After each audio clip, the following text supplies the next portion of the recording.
Hey, everybody. Can you guys hear me?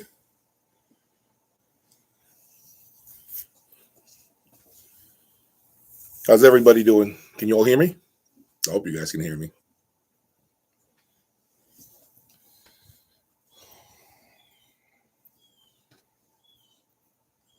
Hello, testing. Hello. Can you guys hear me?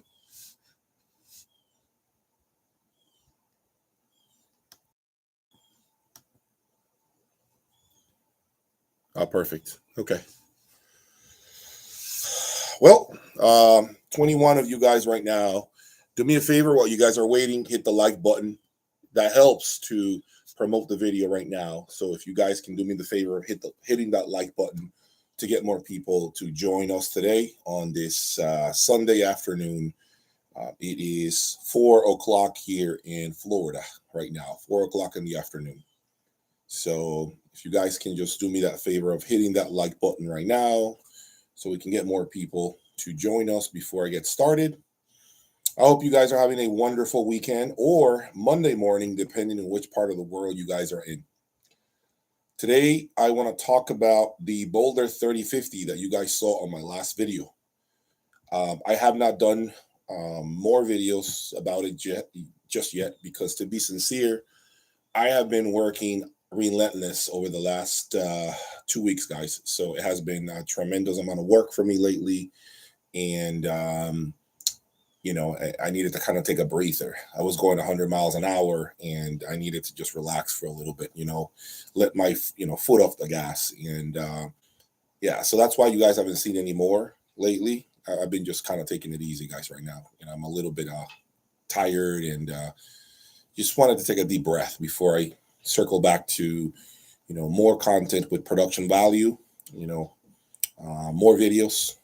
By the way, one of the videos that I will be shooting soon will be a topic that many of you guys are bringing up to my attention.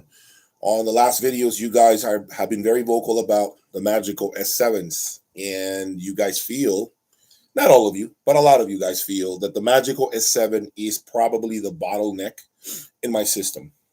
I don't exactly agree with that, but I understand how you guys are looking at it. You're looking at it because my monos are a lot of money, my preamplifier and my DAC are also a lot of money. And so you guys are thinking, well, the speakers now are the cheapest thing he has. So therefore, that they probably are the bottleneck. I get it when you're thinking about it like that, but I can assure you that the S7 can easily put a lot of other speakers that are more costly, which I have had in my room. It can easily best them. So don't think that the magical S7, because it is the more affordable component, that it doesn't perform. It definitely performs. You guys have seen videos from other folks in the lab who have visited me, who have been sitting here listening to the S7, and they were they were pleasantly surprised at how amazing the presentation is. So my next video will probably be about speakers. Should I replace the S7? What is my train of thought about acquiring my next speaker? What does that speaker look like, and when will that happen? I think that video will be, unfortunately, going to piss some people off, because I have to be honest, and I'll tell you right now, the 26 of you guys who are joining me today, it's not going to be a European product. I'm not going to put a European speaker in my room.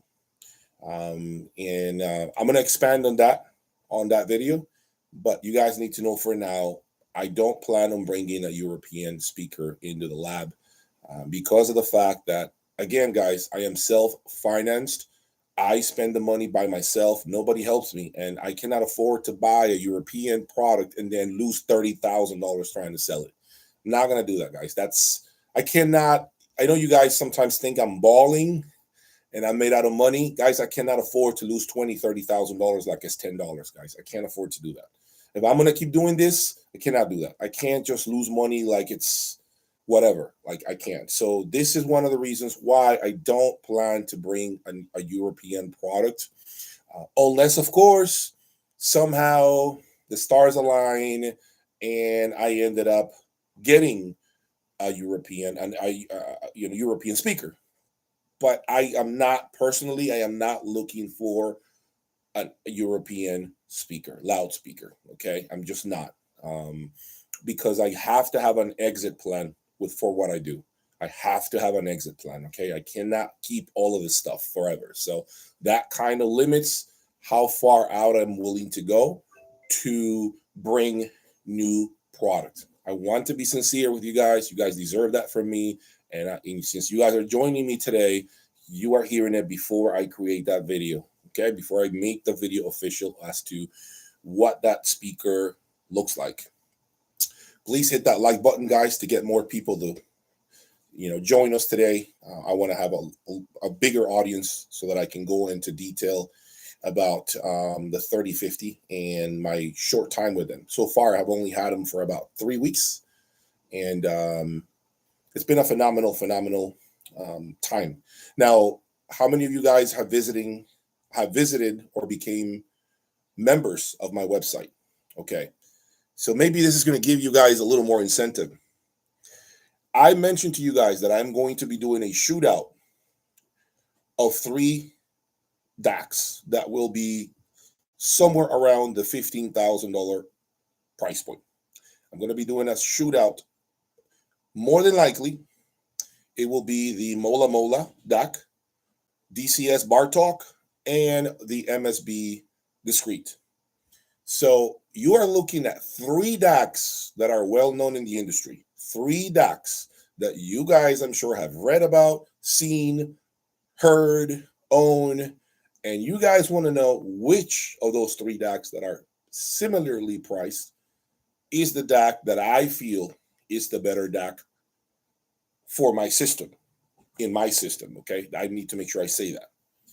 So I will be doing that probably over the next 2-3 weeks, depending on how things play out, because there are a lot of logistics to acquire these DACs. Okay, and I will be doing that shootout.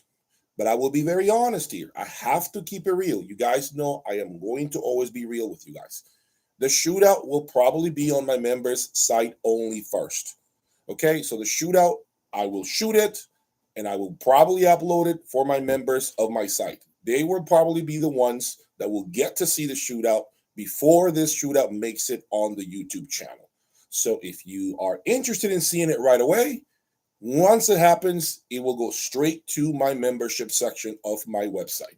The rest of you guys, if you do not want to subscribe, no problem. You will also see it, but it might be a month and a half to 2 months before you get to see it on the YouTube channel. I'm being honest with you, okay? So, but anyway, that shootout will take place. Yeah, and I'm at the present moment, just living with the Boulder 3000 series components, guys. The 3000 series, I will repeat it again, is a phenomenal product. Now, I gotta be even more candid, more honest with you guys about something else. It is no secret to you all that I have had transparent cables for the last 6 months since I've had the XLF, 6, 8 months. So, and you know, these cables are very expensive, extremely expensive. But I have already spent a lot of money on my electronics, amps, preamps, my sources, my music server, all of that. So here's what I'm trying to do. And you're hearing it from me. Okay, transparency first. I am in the process of acquiring a cable line, which will go undisclosed right now. A cable line that I recently discovered, that I am evaluating behind closed doors. I haven't spoken to anybody about it. I am right now listening to that cable line I've been listening to it for the last 8 days, 9 days. Cables are brand new, an entire loom of cables, power cords, XLRs, Ethernet, USB, speaker cables. Okay, I am in the room 8 days into the evaluation process. Here's why. I want to find a brand that does not exactly break the bank. It will not be $1,000, I will be honest, but I don't want to spend any more money on ultra extreme and ultra expensive cables. Okay, I have to believe there is a cable line somewhere in the world that can deliver a lot of the performance of what these heavy hitters are delivering for hopefully 40% of the value of the expensive cables. I will say this to you initially. My intention, and you're hearing it from me as I sit here, not hiding, I'm not beating around the bush. I am not trying to pretend this is something that I'm going to be sneaking and not telling you guys, because that's not what I want to do. My intention is, and I do not know if this will be the cable line, but I'm going to tell you, once I locate a cable line that gives me a lot of the most important attributes that the expensive cable lines bring to the table, such as transparency, extreme clarity, outstanding detail, a feeling that you're there, and absolutely zero veil. I don't want a cable that sounds dark, warm, relaxed, rolled off. I don't want anything like that. I am seeking for a cable line that brings some of that clarity that transparent opus brings to the table without overdoing it, without doing it excessively.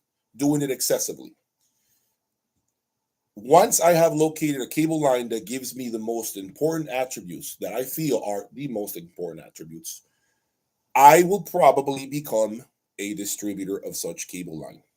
Now, this is a thought that literally occurred to me 2 weeks ago. 2 weeks ago.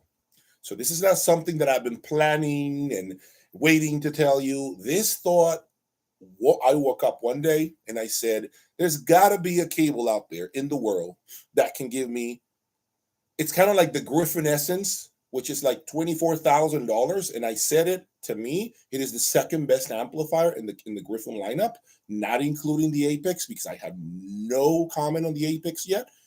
I want to find the Griffin Essence of cables. Do you understand what I'm saying? I want to, what is the cable line that is the Griffin Essence of cables? That is $24,000 when the Mephisto is $61,000, and it gives you a ton of what the Mephisto stereo amplifier is doing, right? I'm looking for that cable line. And I have a special cable line right now that I am evaluating. I am not a distributor. I am not a dealer for the line. I am simply giving you an advance, a conversation on the things that are happening here. I am liking what I'm hearing. I am extremely pleased. Everything that the cable line is doing are things that I have found in the ultra expensive cables. I still have the transparent cables in here as my reference point. Now, these cables are going to be, every single cable will be under $7,000 MSRP. every cable will be, I repeat, every cable will be under $7,000 MSRP. So think about that. That is not a lot of money when you think about the cables that we typically see with a system like mine. My transparent opens are $40,000. My XLRs are $13,000 for a set, and I have 2 sets. So think about that. When I tell you this cable line, no cable is more expensive than $7,000. I'm telling you, if it continues to do what it's doing throughout the next 2 weeks, I am going to be in conversations. I am going to see if I can become the official US distributor of this cable line. And I'm going to tell you why. Because if I go front and center and I say to you guys, it is an absolutely amazing cable line, number one, it will be because I am living with it and I am evaluating it right now. I can tell you whether it's good or bad. And if I'm bringing it to the channel, that is because it's passed a series of tests, things that are important to me. Okay. And it makes no sense for me to discover basically something that nobody else has spoken about and for me to be front and center so that I give others, dealers specifically, the opportunity to bring that cable line and become a dealer for a brand that I discovered. Let me give you an example of that. Block audio. You guys have heard about block audio. I basically discovered block audio, if I'm being honest. I discovered block audio. Now, at the time in which I should have been more proactive to become the US distributor of block audio, I was not financially prepared. I was still relatively new in this entire distribution conversation, and I didn't know what to make out of it. So now that I feel much more comfortable, much more confident about what I'm doing, I feel like I'm looking for a diamond in the rough that needs a little bit of exposure. I'm looking for that person that wants to be on American Idol and be discovered. And I think based on the auditioning process that I have right now so far with these cables, I think I may have that cable that I've been looking for. That said, I don't know if my conversation would lead to me becoming the US distributor of this line. It may not. Nothing comes out of it. No problem. You guys will never know about it. You guys will never know what it was. And I will move away from that conversation. But as you guys know, I want to keep it real and be 1,000% honest here. I don't have to tell you any of this, but I'm telling you guys now for full transparency and disclosure. Okay. Anyway, let's talk about the 3050s. Do you guys have any questions about the Boulder 3050? Any questions that I can help you answer?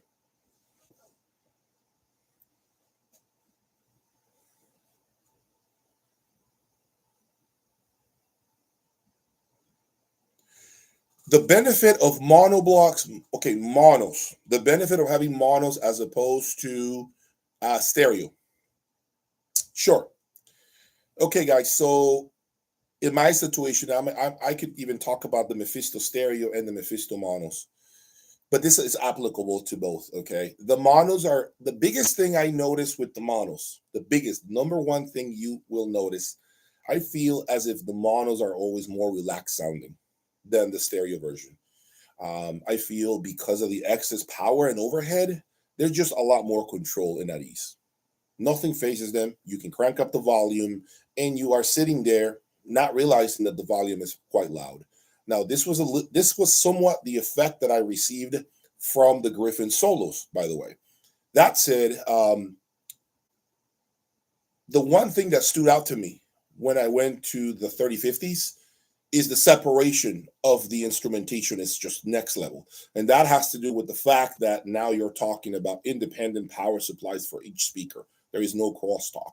So when I'm listening to the presentation, I still hear it with the 3060, but I feel like it's much more dense with the 3050s. I can actually hear the imaging and the movement, the shift from the right speaker to the left speaker, and it's like this.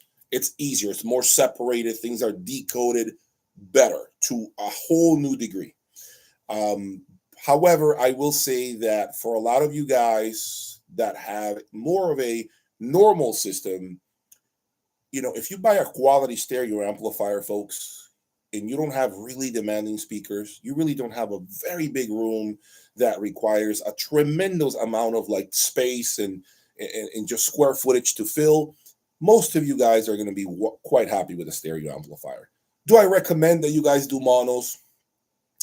It's on a case by case basis, guys.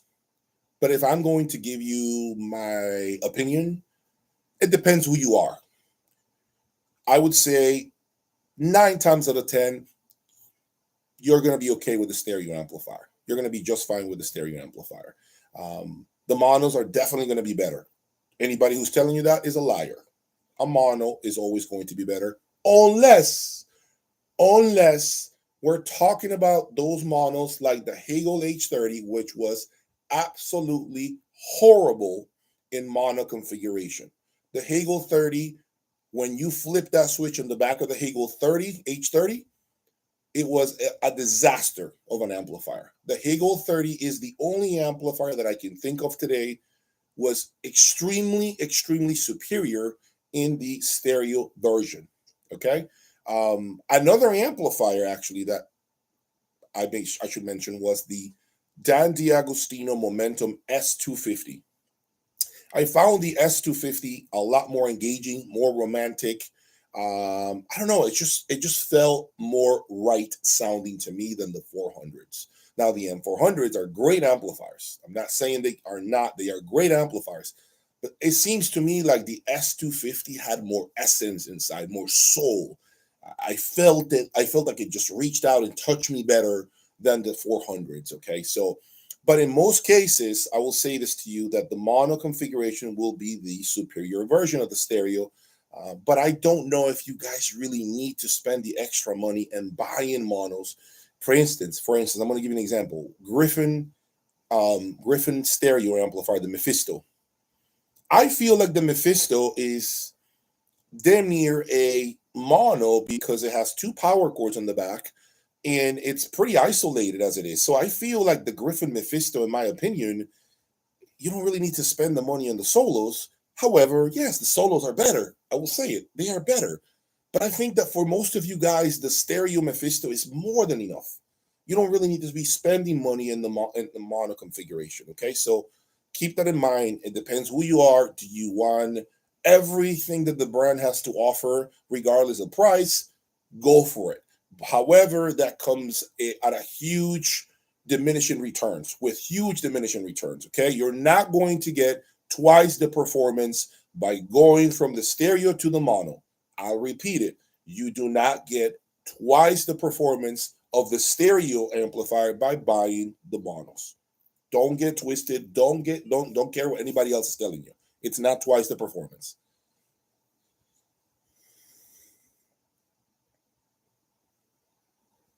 What other questions? The 3050, how does the 3050 compare to the 2160? 3050 to me is the ultimate expression of an amplifier. To me, it's the ultimate amplifier, the ultimate machine. The 3050 will basically run circles around the 2160.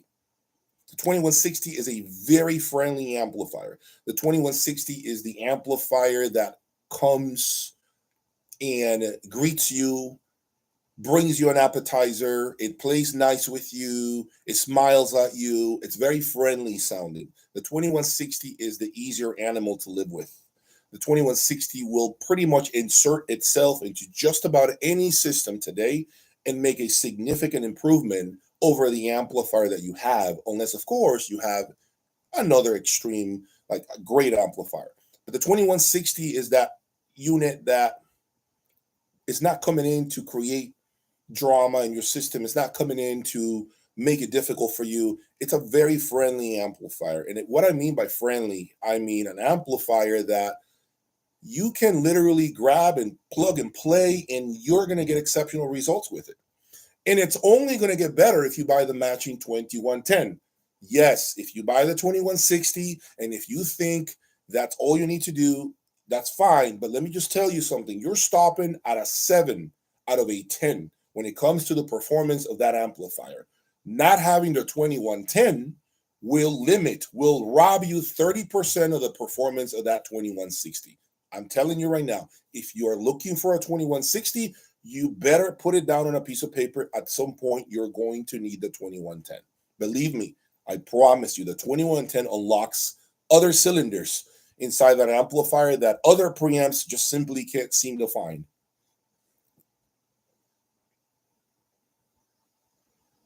I am not using that gigafoil in my setup. That's not something that I'm using anymore.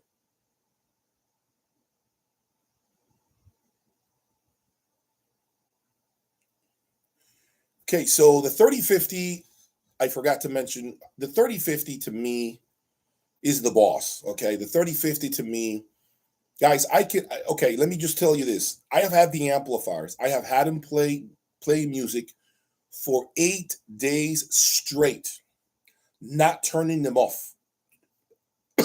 Internet radio, streaming, 8 days straight. You ask me why? I'm breaking in those cables that I mentioned to you guys. And my room is cool.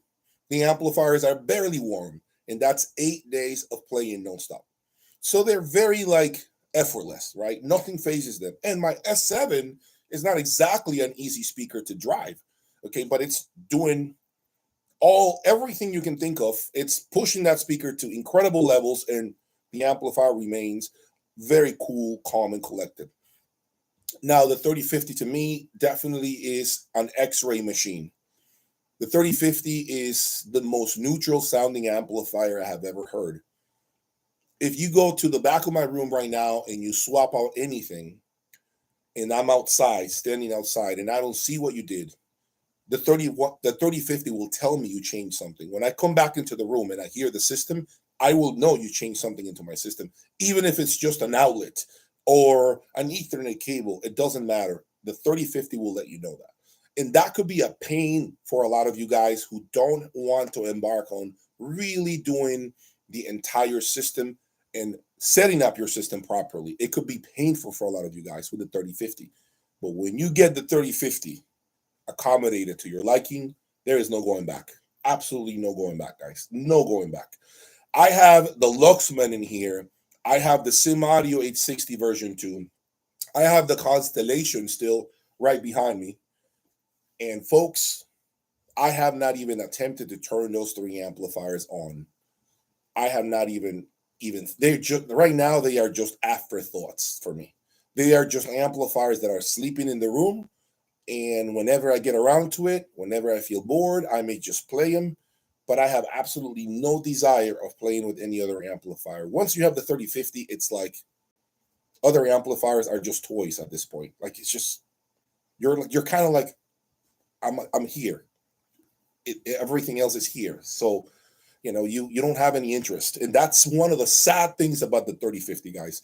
The saddest thing about the 3050, in case you're wondering, the worst thing about the 3050 Monoblocks is the fact that you are non-relatable. Nobody can relate to you. The 3050 will make you be in a room by yourself without anybody else, because nobody can give you feedback. There is nobody who you can talk to. There's only a handful of 3050 owners. Okay. And that's the sad thing about owning a 3050. You can't call somebody up and say, hey, what did you do to your 3050s? What power cords did you use? What XLRs? What do you think was a better match for them? I can't call anybody. There's nobody that I can ask questions to. And that's the sad part about the 3050. Unfortunately, you are on your own, and that can get boring, to say the least.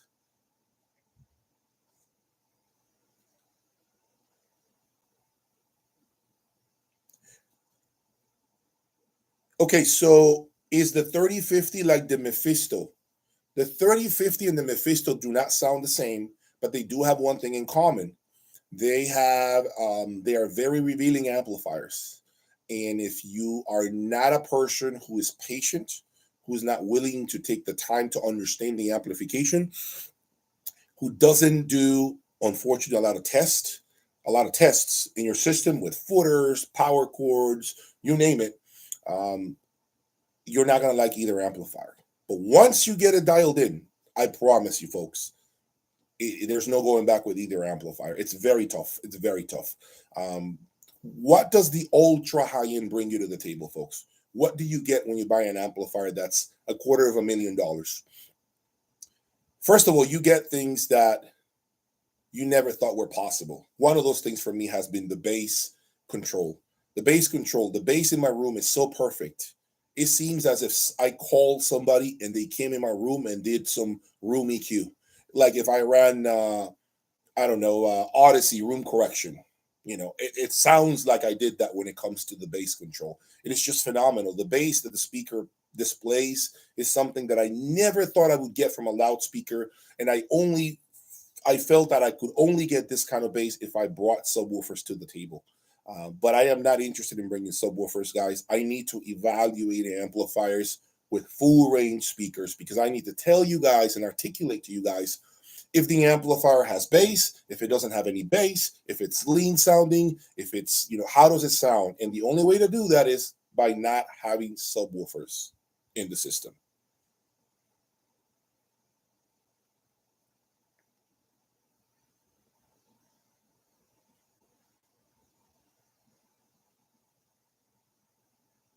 Have I ever heard real sound from my system? I'm not quite sure what you mean there.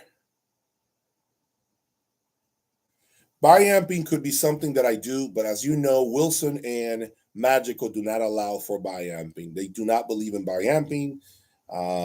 If you watch my videos with Alone Wolf, he explained it to you guys as to why they do not allow for you to biamp their speakers.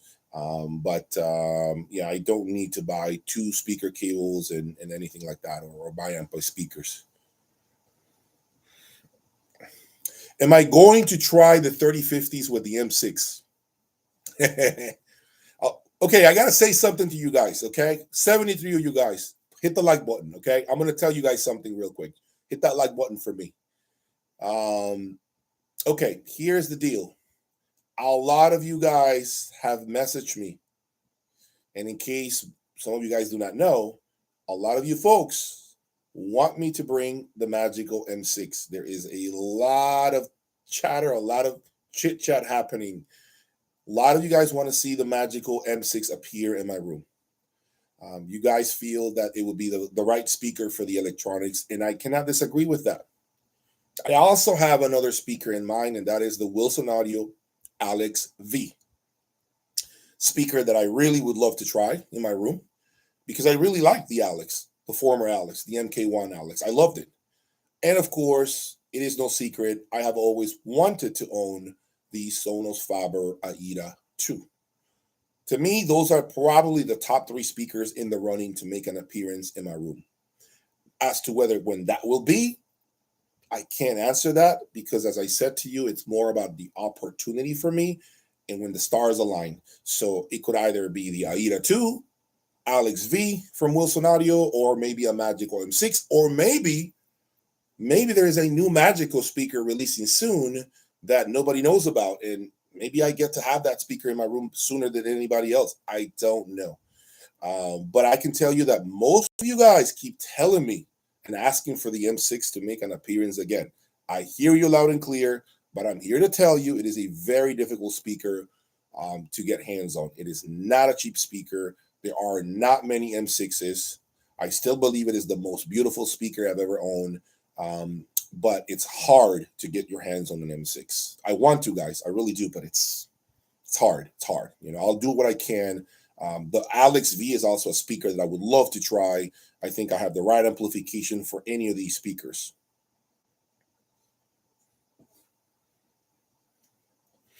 Okay, no, the power cords that I'm using on the Boulder 3050 are the factory power cords, folks. Factory. Could you use aftermarket power cords? Sure, and I think the benefits will be there. But I would say this to you, that you really do not need to embark on expensive power cords for Boulder amplifiers. Here's something to know. If you own a Boulder 1160, if you own a Boulder 2160, if you own a Boulder 3060, and of course, if you own the Boulder 3050s, you do not need to invest on power cords. You can stick with the stock power cords. Don't how many times am I going to recommend to you guys to not spend money when clearly that's not what I do? But I'm giving you a heads up.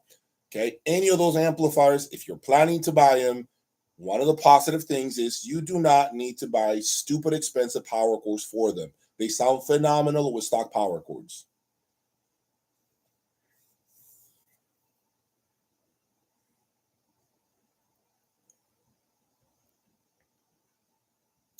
I may have just another thing I wanted to tell you guys. Since you guys are joining me today on a Sunday afternoon, I would love to do an integrated shootout. Okay, an integrated shootout would be phenomenal. I think it would be a uh, great content for you guys. And you're the first one to hear this right now. I have the Boulder 866 with the optional DAC coming in next week. Okay, so the Boulder 866 integrated with the optional DAC will make an appearance at some point in my channel. So if you guys have been looking for an integrated, I have the first one coming. So it's a matter of locating maybe two more integrated and see how they play against each other, see how they compare against each other, and maybe put out another shootout. Maybe create this another shootout after the DAC shootout. Folks, hit that like button for me, please.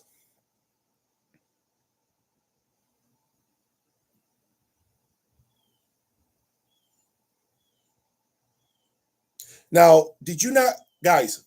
I'm glad you guys are talking about this sound with my 3050s on the last two videos. Okay, if you guys haven't seen the last two videos of my 3050s, please check them out. They are on my previous videos. Okay, guys, if you guys had headphones and you heard the last two videos I posted on the 3050s with headphones, it should have been so instant the differences between the 3050 and the 3060 or any other amplifier I've had before. The sheer energy in the room, it was just obvious. Even with headphones, you can feel the density, the just the control, the feeling that the amps just have everything locked.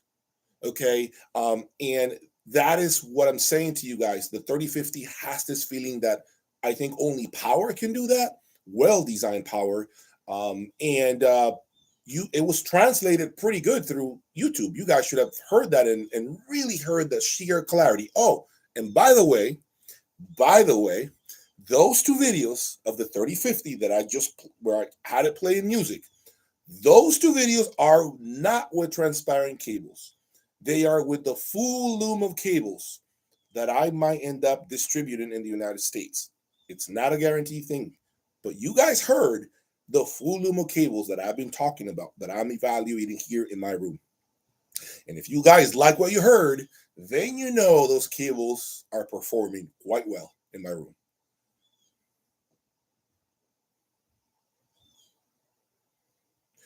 So the reel to reel, it's a good question, guys. What did I think about the reel to reel?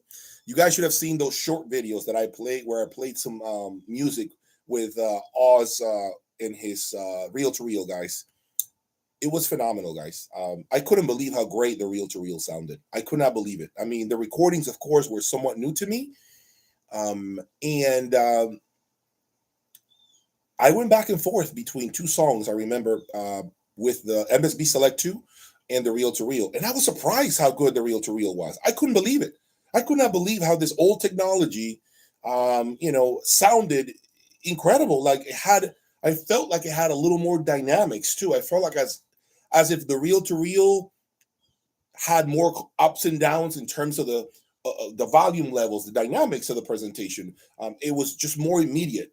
It did more of this. The songs, you felt the song do this, and the digital version felt a little more compressed. So I thought that was phenomenal. This is what's motivating me to have my Kronos turntable here soon, which should make an appearance hopefully by next weekend. Okay, I'm planning to bring the Kronos turntable hopefully by next weekend, if everything aligns and I'm able to put that together with Oz, who will be the person doing the setup for me. But yeah, guys, so I loved it. I loved the experience with reel to reel. It really was just amazing. So if you guys have reel-to-reel, folks, I understand what the hype is about. I really get it. It was my first time, and mind you, I know that some of you guys are saying that the reel-to-reel that was with me is not even one of the best reel-to-reels. I don't know anything about reel-to-reel. To me, it was great. It was amazing. But I know Oz has a better reel-to-reel machine. And guys, I was so impressed. I was so impressed. I totally get it. I totally get why you guys love reel-to-reel. I totally get it, folks. Absolutely get it.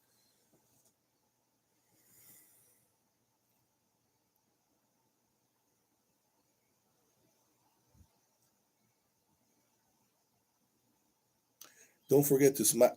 Yes, folks, hit that like button, please, guys. Hit that like button. I'm gonna talk. Let me see.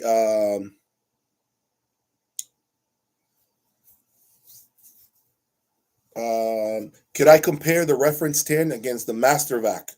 Well, by the way, the Vac Master preamplifier will be making an appearance again on my channel. I got it back, and maybe I use it with the 3050s and see what comes out through those 3050s. But the Master Vac for me is one of the best tube preamplifiers I've ever heard, and I believe the Master Vac preamplifier is one of the best matching preamplifiers for Griffin products. I loved it. Loved it. Loved it with the Essence. Loved it with the Mephisto. It was phenomenal. Phenomenal.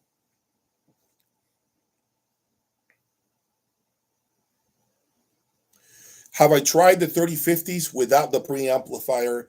I have. And once you get used to the 3010 and the incredible resolution of the 3010, the sheer clarity, you won't believe what I'm about to say, but I'll say it.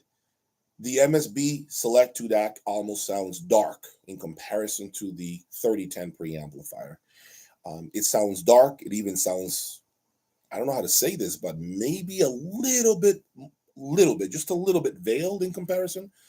So I have tried the MSB Select DAC into the 3050s, folks. And when the 3010 is removed from my system, it's not the same feeling. It's not the same feeling. There are so many more layers that are missing. A lot of windows begin to shut down, and you are left with a presentation that, although a really good presentation, it's not at the level of the 3010. It's just not. I have never tried any spectral gear, guys. I plan to maybe someday, but it's not on my radar at this moment.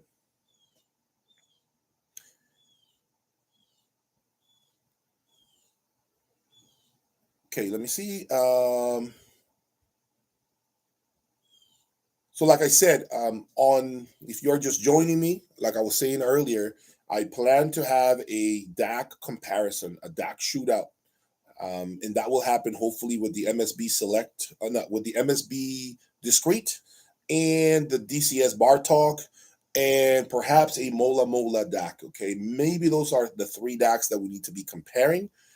I plan to do that on my website first for my members. So when that releases on my website, my members will get to see it first.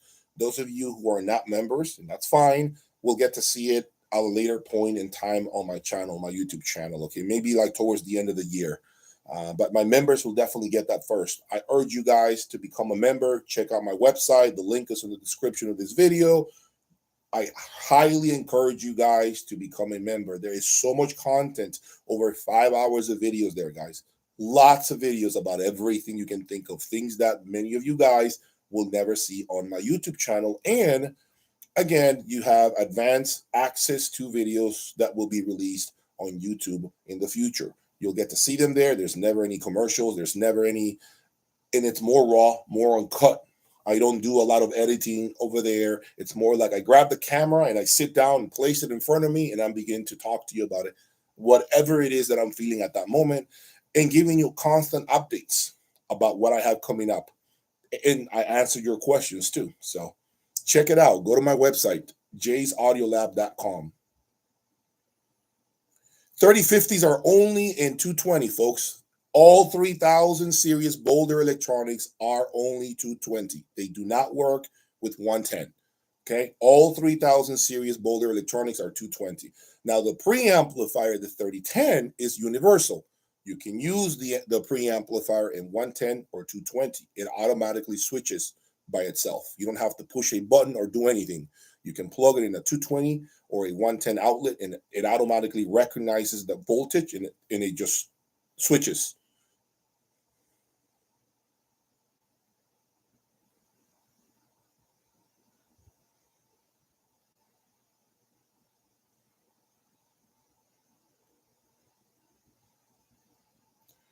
Running the amplifiers into the panel, I don't know if I could embark on that, folks. I just, that's a little bit too risky for me, and I'm not an electrician, so that's why I probably wouldn't feel comfortable messing around with plugging my amplifiers into the panel, the electrical panel. It might be a little too much for me to embark on, to be honest. I'm afraid of that because of the expense, how expensive these amplifiers are. It feels like an experiment, you know. So that's why I probably couldn't do that. So coming up soon, you guys will see the Kronos turntable. I already have my, let me see if I can show this to you guys. My stand is right there. That's where the Kronos turntable will go. As you guys know, I am a dealer for this brand, Artisania Audio. This is the Artisania Audio Prestige. The top is the platform. That platform is for the turntable. That MSRP is for close to $5,000. Okay. Then you got the 3 lower levels at the bottom for the 3 other components, and that also MSRPs for the three shelves on the bottom as a unit. It MSRPs for $5,000. So the whole thing you see there is $10,000 USD. That is basically all I'm waiting for is the turntable. The power will be my strum tank, which I am a dealer for, and the phono stage will be in the center. Perhaps I'll put a CD player there. I really do not know. And so the goal is to run a long XLR throughout my room, all the way to the front of the room. And yeah, so that's the plan, in case you guys are wondering. Okay. So yeah, so there's a lot more coming, but next you'll see the Kronos turntable, and then soon after that, I am going to Capital Audio Fest the weekend of November 11th, 12th, and 13th. I'll be there, hopefully meeting some of you guys at Capital Audio. If you guys are coming and want to meet me, I'm sure you can't miss me. I'll be wearing my Jay's Audiolab shirt. You know, feel free to come up to me and talk to me, and just tell me what's going on with you and your system.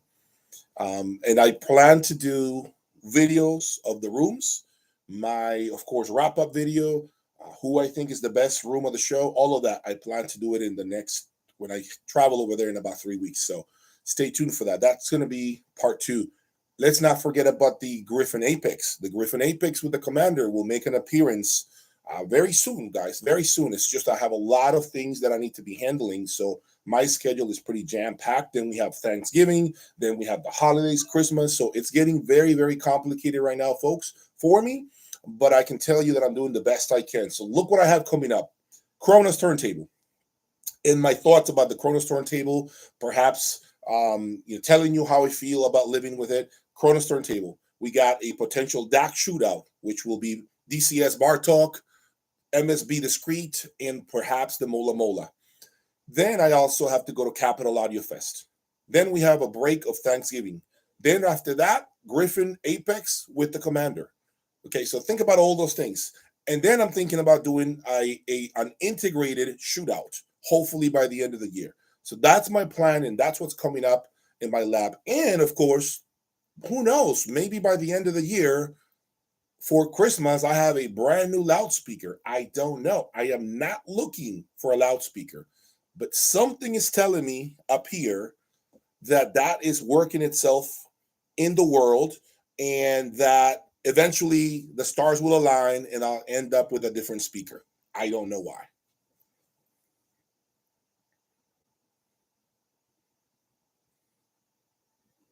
I have never tried Siltec cables, but I am planning to probably bring Siltec cables in the future. I have connected with the distributor. We are in talks, and they might be able to, I would have to buy the cables. Okay. So I probably have to buy like a full loom of Siltec cables. I think that will happen so that I can understand what Siltec is all about. So I do believe we will see Siltec cables in my lab sometime in the near future.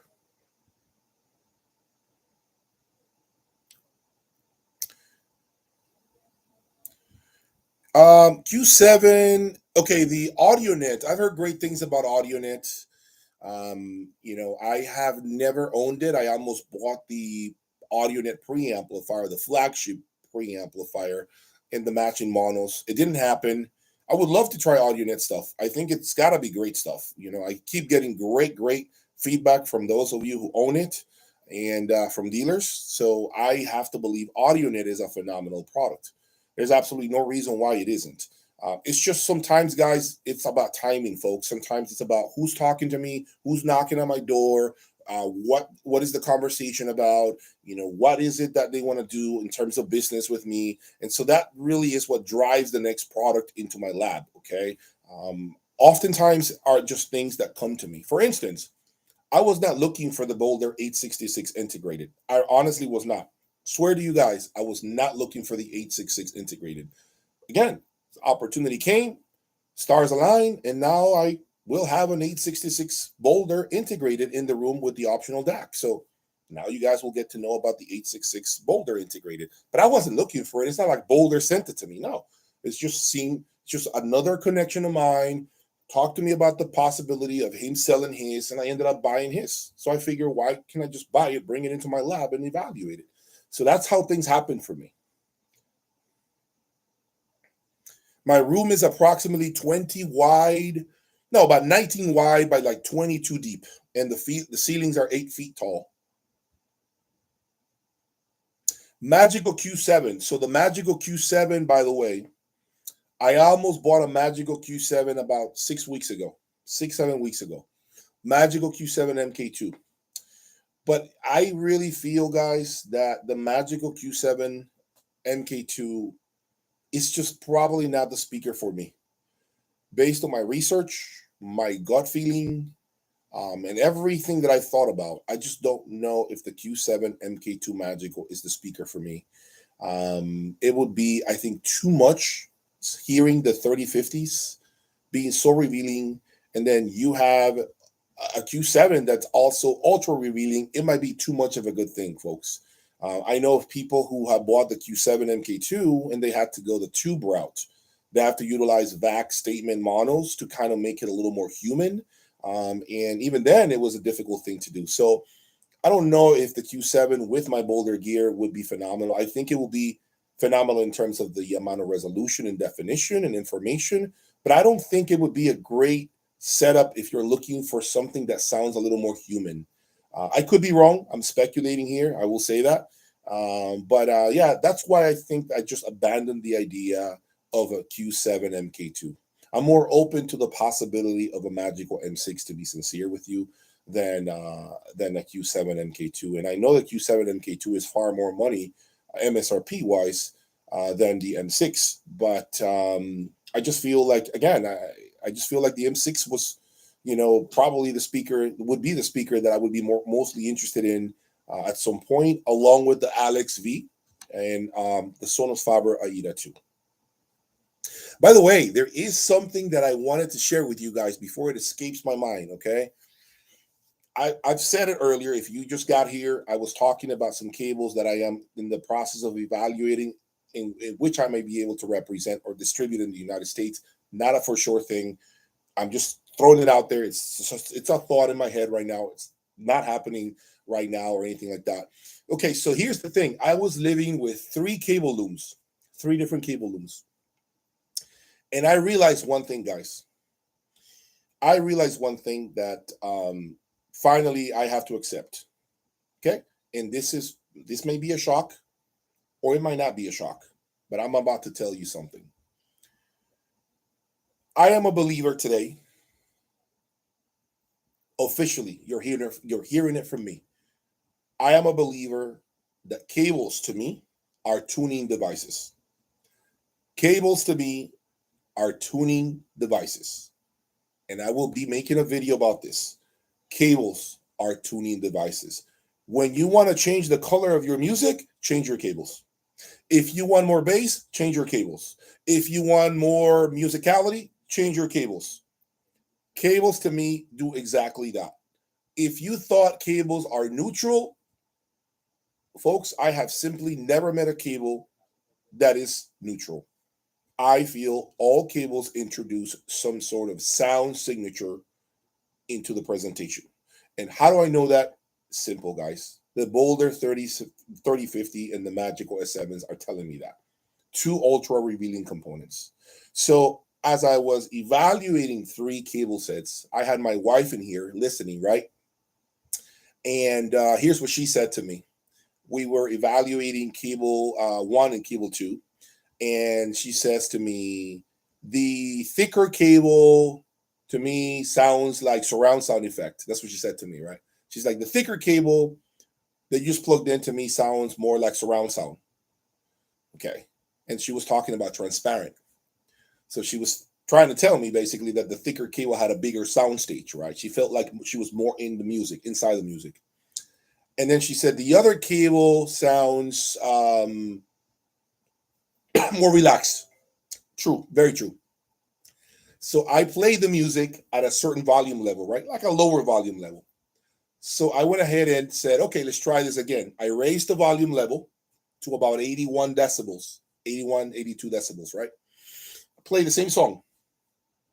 And she says to me, after she finishes listening to the same song, she says to me, I'm a little confused here. Are you sure you changed something? And I'm like, yeah, I changed something.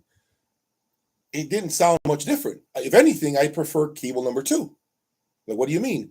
Because I realize now that the big fat cable does have a surround sound effect and it does have a bigger presentation, but I don't know if at louder volumes is my preference or better than the other cable. And that is why I am telling you today. Cables tune the sound, and it has a lot to do with the volume levels that you play at. Let me explain further. Okay. Transparent cables are phenomenal cables. I've had them for a long time, and I'm never going to say anything different. My opinion is not going to change. However, there is a certain amount of volume level in which they are amazing. Once you start to push that volume button to go up higher, you start to realize that maybe it's not something you want to be in front of for too long. And so when I switched over to the other cable, at lower volume, the other cable was never as clear as the transparent cable was. But as we got up in volume level, we realized, wait a minute, the other cable has the same clarity as transparent. As a matter of fact, it even sounds a little more human. So what happened here? It goes back to what I was saying to you folks. The volume level where you guys listen at is one important thing that you always need to keep in mind. When you're buying a system, when you're buying any cable, since I'm talking about cables right now, let's just say this is only about cables for now. If you're buying cables, it is important that you listen to the cables at the same exact volume that you play at. So if you're going to a dealer to evaluate cables because you're interested in buying cables, I'm going to give you this word of advice. Sit at home first, bust out your phone, download an app, and listen to your music. Record your average decibel levels that you listen at, and then go to the dealer, listen to whatever cable you're interested in buying, any cable. Make sure the levels of volume levels are the same as what you use at home. Because I promise you that cable, whichever cable you're listening at, is going to sound very different at low volumes than it does at very loud volumes. And the only way to assess that is when you're sitting down and listening for at least 30 minutes. Okay, because guys, in the first 10 minutes, I promise you, anything sounds impressive. In the first 10 minutes, a lot of systems will wow you with sheer clarity, dynamics, speed, big sound stage. But after those first 10 minutes, it starts to wear on you. It starts to fatigue you. It starts to feel uncomfortable because you start to realize that this is not natural. This feels like somebody shooting darts at me. It feels like there's a level of information that's coming at me that, I may not, want to be in front of for long listening sessions. This is why it's key that when you sit down and evaluate a component, guys, you don't do these stupid comparisons of plug in and plug in quickly, plug in and plug in quickly. It doesn't work. That is the worst way to compare just about anything. Just about anything. You want me to tell you the proper way to evaluate a component? You want me to tell you the real raw honesty? When you go out there, and let's say you're looking to go buy a Luxman, and let's say you're looking to buy a Griffin Essence, which I just did. The right way of doing this is to make sure that when you sit in front of amplifier A, that amplifier should have been playing for at least a few hours. Okay? That's done. When you're going to insert amplifier B, that amplifier needs to be on for that many hours too. It can't be A and B turned on and off and you know what it is. It doesn't work that way. Nothing in audio works that way. Cables are included. Cables also need time to settle. When I first got this cable line that I'm talking to you guys about, I didn't like what I heard. I thought it was a little veiled. Then I started to let it break in and it began to open up and you have more clarity, things that I never heard before when I first inserted the cable. So what I'm trying to give you is word of advice. Stop doing these immediate comparisons. A and B. When I do these shootouts, by the way, when I did that first three-way amplifier shootout, okay, I actually had the Luxman running, then the Sim Audio running, and then the Constellation running over like a week. So when I come back with more comparisons, the proper way, it doesn't always work this way, folks, because sometimes it's difficult. But the proper way of doing it is you plug in your component, let it run for 2 days, sit down and evaluate it, take notes, remove it, insert component number 2, let it run for a few days, and listen to it. That's the right way to evaluate equipment. It is not A and B. It doesn't work that way, folks. And it doesn't work that way. Your hearing also needs time to get adjusted to this.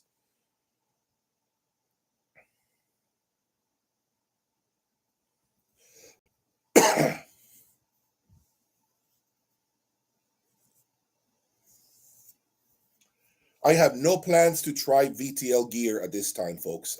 I don't have anything in the horizon, but things do change daily in my lab as far as opportunities.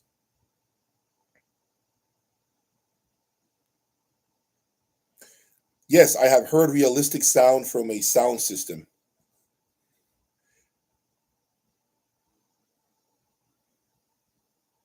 Yes, cables, absolutely, folks. If you're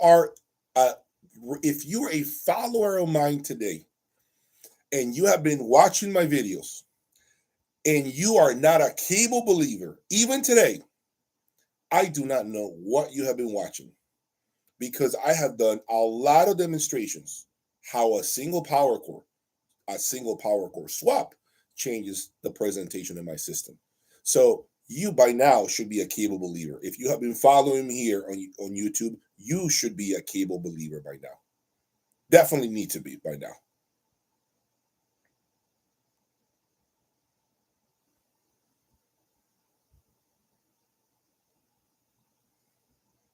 I have never tried the name statement gear yet, guys.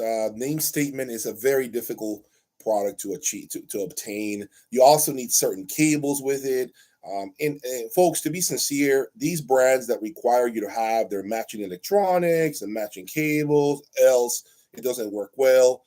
Folks, it's not something that I'm interested in bringing, because remember, I have different cables that I'm using. I have different things that I'm doing here, and I can't be stuck with something that I can only use with a certain product. And else the product doesn't work correctly. I can't. This is why I have not embarked on bringing um, Spectral, although I have heard people have used Spectral with different cables. But they say to me all the time that the best way to hear Spectral is with MIT cables. I don't have MIT cables, and I'm not about to embark on buying MIT cables to hear Spectral. It just doesn't work for me.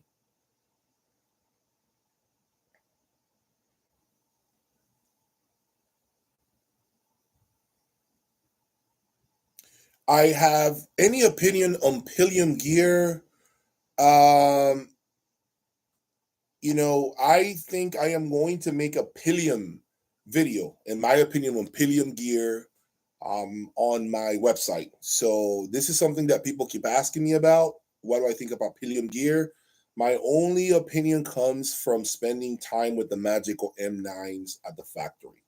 So maybe it is time that I make my video about what I heard with Pillium gear, because clearly I am not going to evaluate the M9s because I know the M9 is a speaker that is 100 times better than my S7.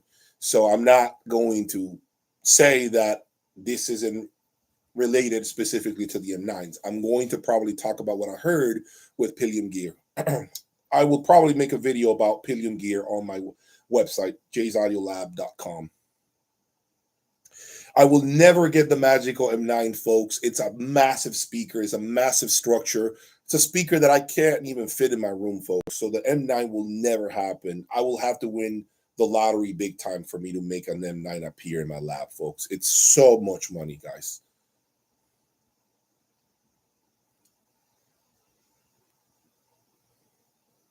Yeah, I agree. I mean, I'm open, folks. I'm open to trying different amplifiers, but you want my honesty? Okay. I mean, it's 5:18 this afternoon, Sunday afternoon. You want my honesty, folks? You want my realness? You want me to give you a piece of my mind a little more?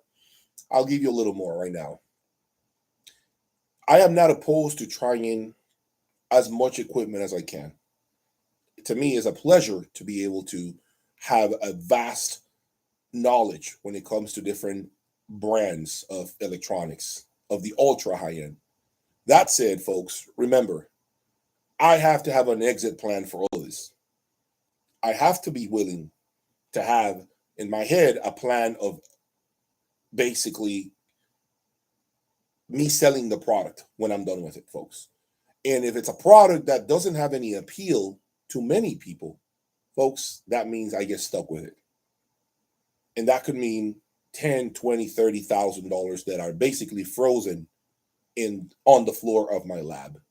And I can't embark on that, folks. I can't. I need to constantly bring product that I know I can sell so that it opens up an opportunity to bring the next item, folks. So I want to first apologize if I have not brought a product that you wanted to see on my channel. I promise you it's not because I choose not to, it's because it doesn't make sense for me because of what is associated with the sale of the product. I can't get rid of it oftentimes. And when that happens, it creates financial difficulties for me with my channel. So it isn't really that I don't want to bring everything you guys mentioned on the comment sections. Trust me, guys, I hear you guys loud and clear. But folks, let's keep it real. Majority of you guys are not interested in seeing the small brands. I know I want to believe that some of you guys want me to give a shot to the smaller brands. But folks, the truth is the market is dominated, unfortunately, by the big players, and you know who those are. And so if I end up buying a small brand and bringing it into my lab, I mean, eventually I can sell it, I'm sure, at some point. But the problem is that the level of attention and the level of likes or views that a video gets when I'm promoting a brand that's very little isn't as big as you guys think. I know you guys want me to bring and get other brands and give other brands the opportunity. And I know you folks are tired of the Wilsons and the Magicals and the Focals of the world. I get it, folks. I understand you guys are tired. Hell, I'm tired too, if I'm being honest. I'm tired as hell. I want to try something different. I've tried a lot of different things, but sometimes I want to try a different complete system, a complete different thing. But then if I invest 50 grand, 70 grand, 100 grand into the system, bringing things that I've never heard, like avant-garde horns and horns or whatever, or I don't know, a different amplifier line. Folks, when my time is up and done with this, what do I do? What do I do? Tell me what do I do with this? I can't do much. I get stuck with it. And I'm financed. I'm by myself. I keep saying this. I buy this equipment out of my own pocket.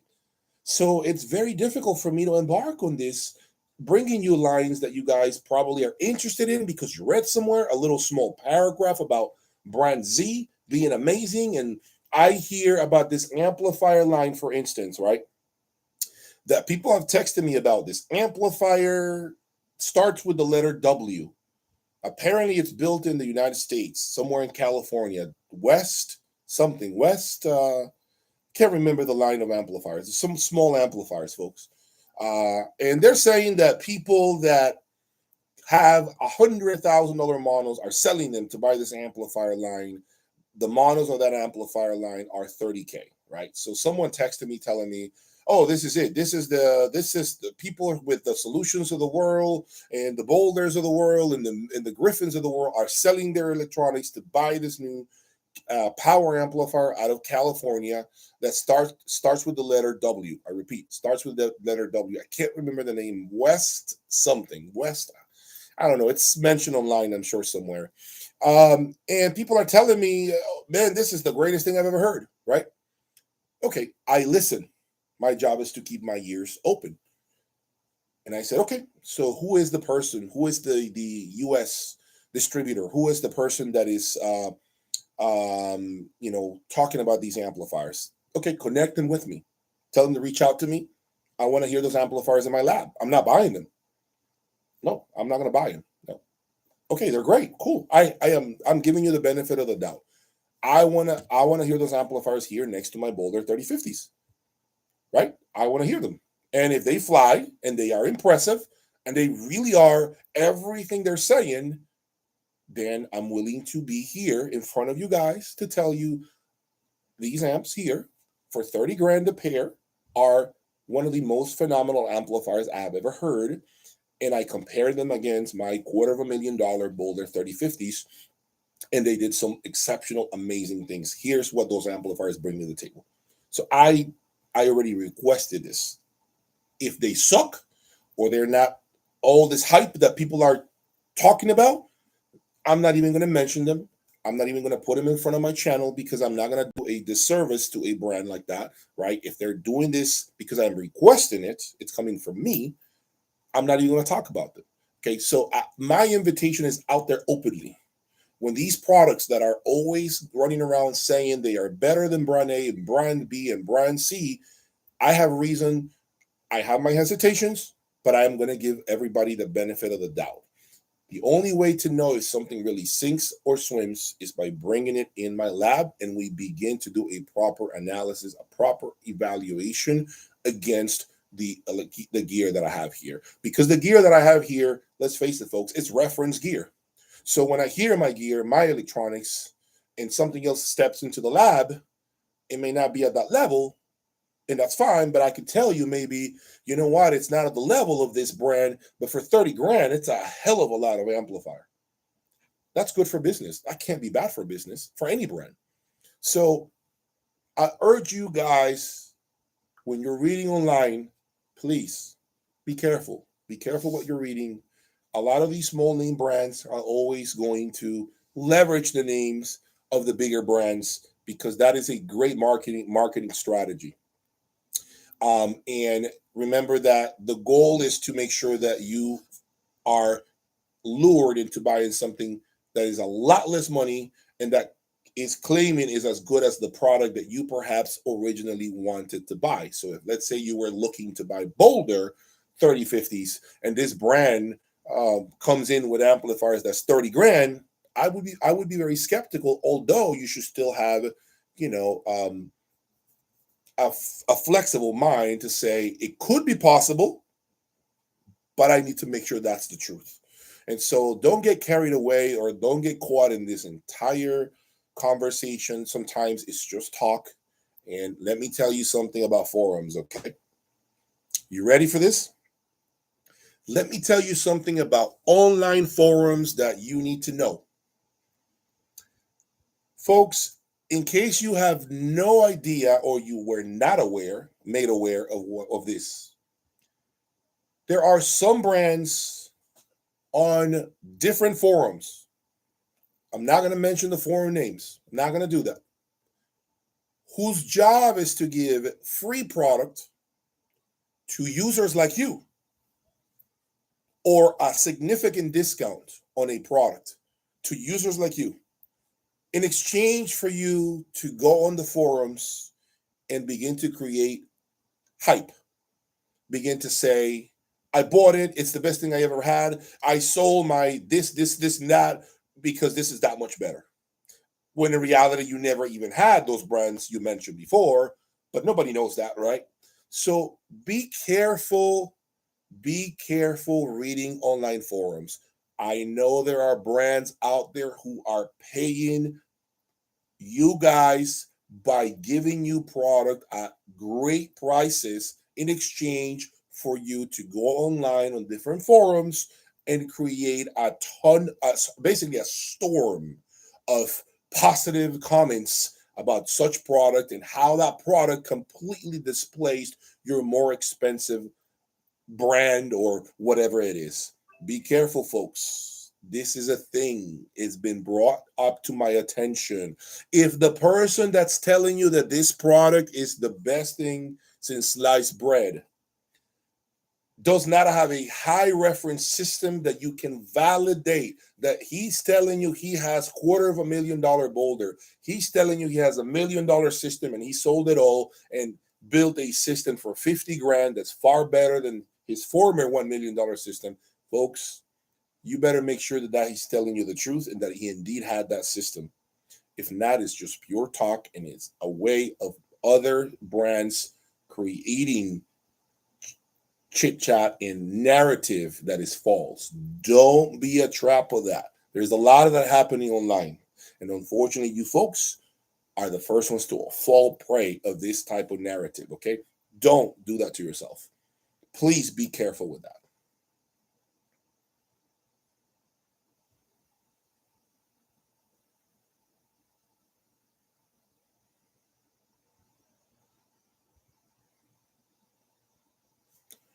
So you should never compare yourself to others.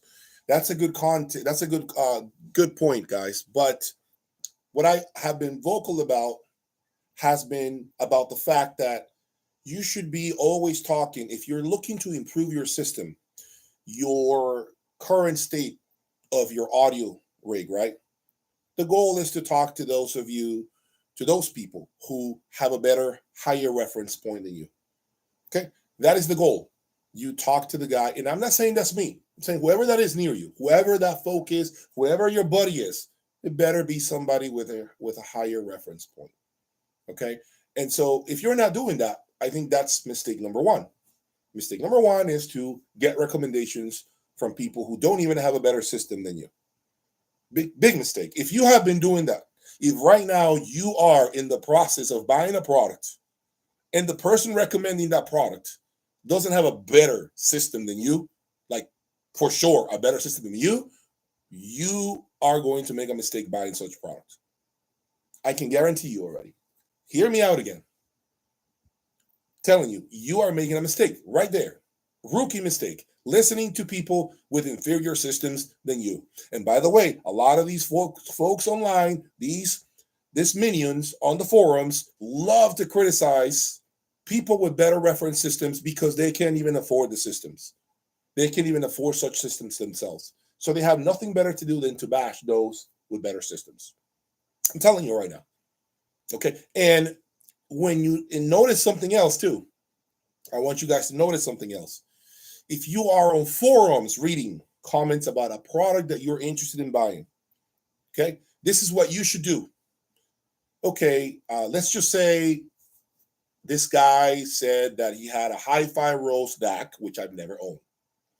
And he's claiming that the hi-fi Rose DAC for $7,500 or whatever it is, 10 grand, I can't remember what it is, blew away his MSB Select 2 DAC that retails for 120 grand today.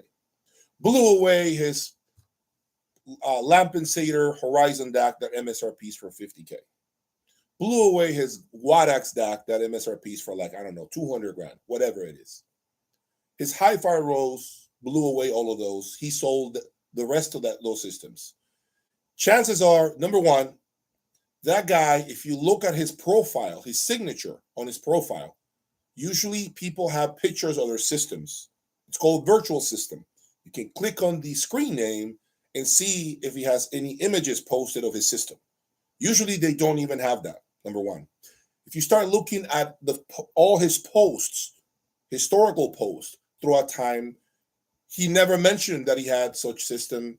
He never even made comments that he had such great level of gear. So you already should be looking at the red flags of the content and the context that this guy is essentially propagating on forums. Folks, this is a way of getting you guys to fall trap of stupid gear and get caught with stupid gear that you will never be able to sell once you realize that is no good. So I'm giving you a skill set here. Please leverage those with a higher reference point than you guys. Much higher reference point. If the dude, and I don't mean to belittle anybody, please let me make sure I say this. This is not about making fun of anybody's system.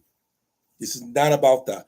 This is simply putting it all into perspective and giving you guys a much more, just a smarter approach as far as how do you select a qualified opinion. Qualified opinion comes from those who have more experience than you do. Okay? If I want to learn physics, I am going to learn physics from somebody who's been doing it longer, or perhaps is a teacher at a university, perhaps has a higher degree than me, has a PhD, somebody who knows more than I do. I am not asking for help with physics at my local gas station. Do you understand what I'm saying? And some of you guys are guilty of asking for help from folks who have the same knowledge as someone who works at a gas station.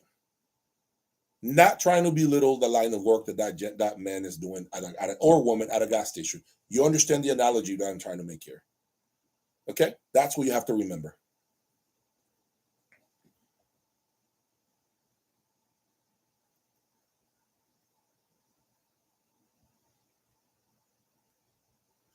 I have heard Sanders amplifiers, folks, but Sanders amplifiers are pretty good for electrostatics, but it's not a refined amplifier. It just has a lot of voltage, and it's an amplifier that's capable, right? It's able to really lit up those panels like a Christmas tree. But Sanders amplifiers are not known for refinement. This brand Amstrad, never heard of Amstrad. Never heard of this brand Amstrad. Let me see. No, I have no idea. Amstrad. Maybe I'll look for it. I'll search for it online. No idea what this brand Amstrad is about, guys.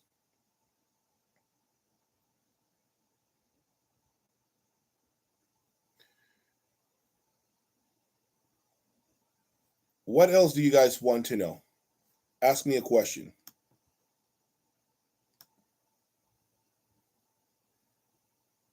Do I think that the S7 is my bottleneck? I do not think my S7 is the bottleneck, but I do think there is obviously room for a better speaker. Not that I think that the S7 is subpar by any stretch of the imagination. The S7 is not a subpar speaker, folks. I got to tell you, I don't know where you guys are getting this information from. This is a great speaker. Now, do I think that my electronics have already surpassed the S7? Yes, but that does not mean that the S7 is not putting up an amazing presentation in my room. It really is doing amazing things. I have never heard of this Amstrad. Orrender versus Takeo. The Orrender versus Takeo conversation will happen soon. And as a matter of fact, thank you for reminding me. I need to make a video about Orrender versus Takeo, and that will be on my members only section of my website. So unfortunately, this is not something that I can be vocal about publicly. So if you are interested in seeing, clearly, if you're asking me to do a comparison of the Orrender and the Takeo Extreme, that must mean that you are contemplating either or. So I urge you to join my members only section of my website, jayaudiolab.com. Okay, so I will definitely be making a video about those two.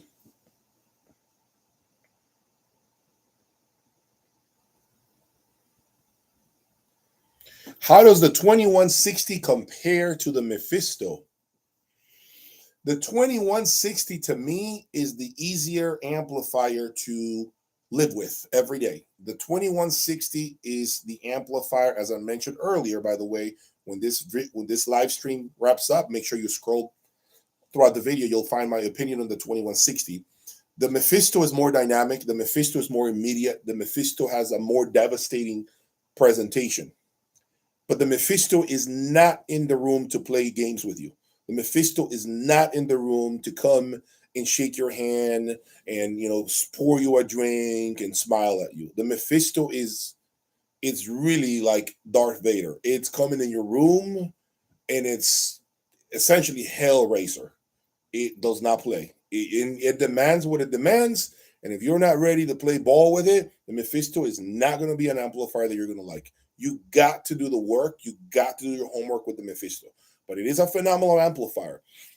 It is faster sounding than the 2160. It's more immediate. It's got a brutal acceleration. It's got an incredible bass control. But the Boulder 2160, what it has going for it is a much more sweeter, romancing presentation. The 2160 is the one that, again, will come, pour you a drink, rub your shoulders, and be as nice as it can be with you. But you got to buy the 2110 for that 2160 to really show you its true colors, everything that it is made of. Lampensator Horizon, guys. I have not had the pleasure of owning the Lampensator Horizon. I believe it is one amazing device. I have gotten a lot of great feedback from those people who own the Horizon. I don't have any doubt that it is one of the best DACs out there in the market. Maybe in the future, I can hop on the phone and talk to, the brand manufacturer and, just the representative, and then just maybe bring one of those DACs in here. I think it will be worth definitely checking out.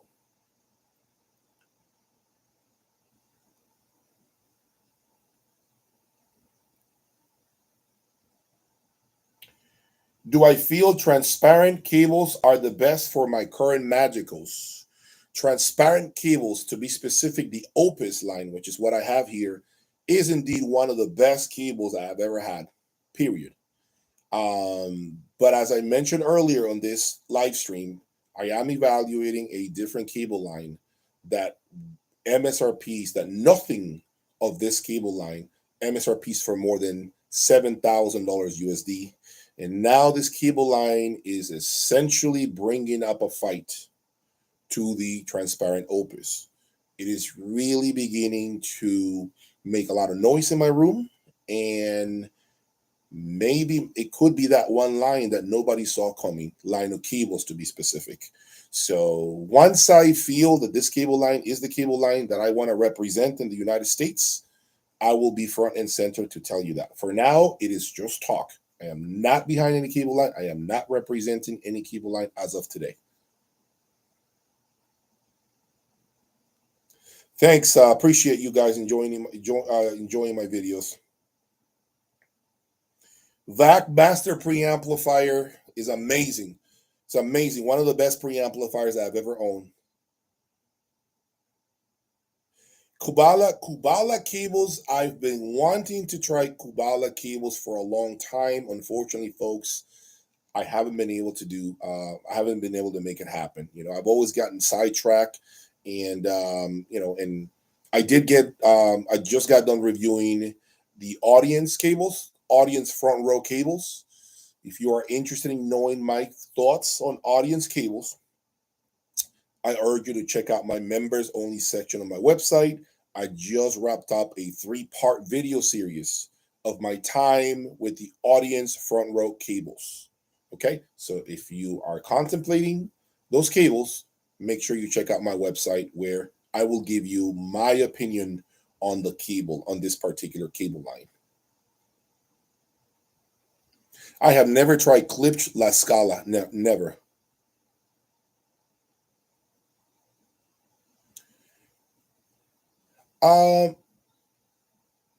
I have never heard the Griffin, the Ethos, never. What would be the second choice of an amplifier for me, guys? I mean, for less money than the Boulder, what would be the second choice of amplifier if I didn't have the Boulder 3050s or the 60? What would be my second choice of amplification? That's a tough one, folks. My immediate thought goes to Griffin again. Griffin Audio. It's just, man, they're great with amplifiers. And those two, Griffin amplifiers and Boulder, it's like Griffin is here and Boulder's here. I mean, it's hard to shake him off. It's just always one of those two brands that highly respected, by me. They really are. Sim Audio 888s. Sim Audio 888s are on my radar. I have AK-47s. I have a bazooka. I have all kinds of devices that are aiming at the Sim Audio 888. Sim Audio 888, I think, will happen at some point, but it is it's on my short list of amplifiers to own. Rockport Lyra, it seems right now like a very distant thought, if I'm being honest. Rockport Lyra is a lot of money. If anything, I might be interested in bringing the Rockport Orion into the mix. Rockport Orion were recently released in Munich, and I believe they are 133 MSRP. And they are the latest to come out of Rockport. So the only thing with Rockport right now, folks, it is taking entirely too long for them to deliver product. And I am not in a position to wait, 6 months to a year for a product that I've already paid for. Sorry, I just cannot. The show needs to keep pushing forward. I can't embark on sitting around sending 90 grand, 100 grand, and wait a year to get my product. I can't do that, folks. It's not something that I can do. That's a deal breaker for me automatically.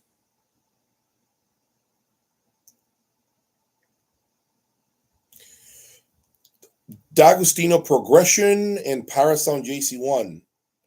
I think the D'Agostino Progression is the better amplifier. I mean, it just simply is. D'Agostino Progression is, it's just a better built product. JC1 is amazing, and I think, I almost wish that the JC1 Parasound monos. To be honest with you, I was thinking about this.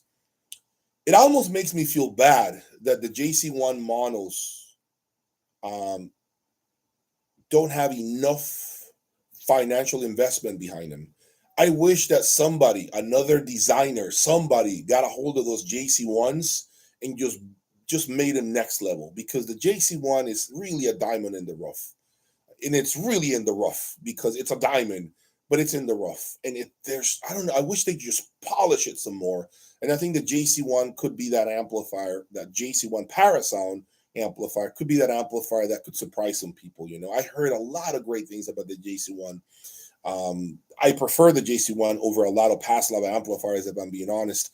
But there's always some of these rough edges that the amplifier has, and I think it's just because they never fully polished that product to make it shine. And I wish somebody got a hold of those JC1s. I wish somebody took that design and took it to a whole new level. Koran Acoustics. What is the name of the other YouTuber? Zero Fidelity. What is it called? I forgot his name. Sean is his name. Another YouTuber. He told me about Koran Acoustics. He mentioned it to me, and he said that they're all over Munich. Like almost every room has those electronics, and so he recommended it to me. So maybe at some point, I might bring him here.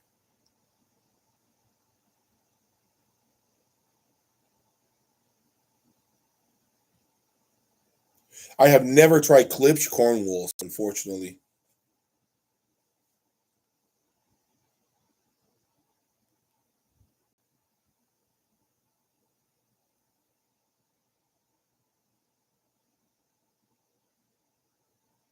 No plans for PBN. Folks, I gotta say something, okay? Folks, you guys got to be careful, and I'll say it again. Hear me out now. Folks, be careful with all these scam artists that are on my comments section of my videos. I repeat, be careful. There is right now, if you look at our chat, this person It's called sexfine.pro. Right now, if you look at the comments, which you should be able to see this even after the live stream is over. Right now, you should see this, okay? This guy, somebody's promoting something here on our chat. Private dating chat girls. See what I'm saying? Guys, you guys should already identify these fools that are promoting things that do not come from me. They are on my comment sections. I urge you, if you see something that says you want a prize and there is like a hand showing like this, like click here to go to collect your prize, or Telegram, and you're going to get a prize in Telegram that is Jay's Audiolab, and they're using my banner, my logo on their page. And folks, that is not me. That's happening across all YouTube channels. Okay, you guys are getting lured by these punks who are doing this. Okay, don't fall prey to these fools. Okay, there's a lot of that. Be careful. Okay, Jay is not going. If you have doubts whether that's me or not, shoot me an email. You know my email address by now. It's always on the description of the videos.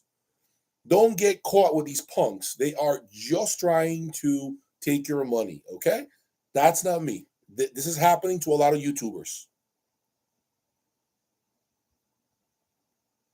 The Magical A1 is a good budget speaker. Yeah, absolutely. It's a great budget speaker.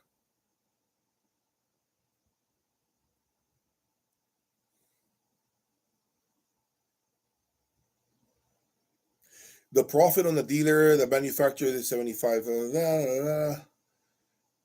Yeah, I'm in no position to talk about profit margins, folks.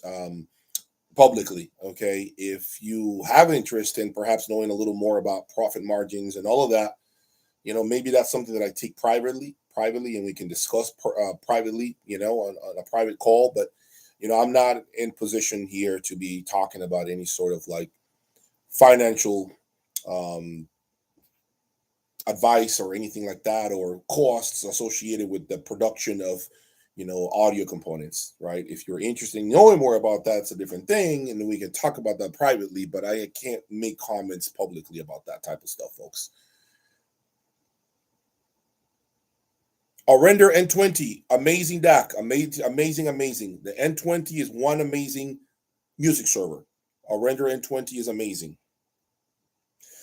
At some point, I am going to be doing the comparison of the Taiko Extreme, my time with the Taiko Extreme, and the Render N30 SA. That will be on the members only section. Thank you for changing amplifiers. It's hard to do what I do with amplifiers. It really is, folks. Look. Oh.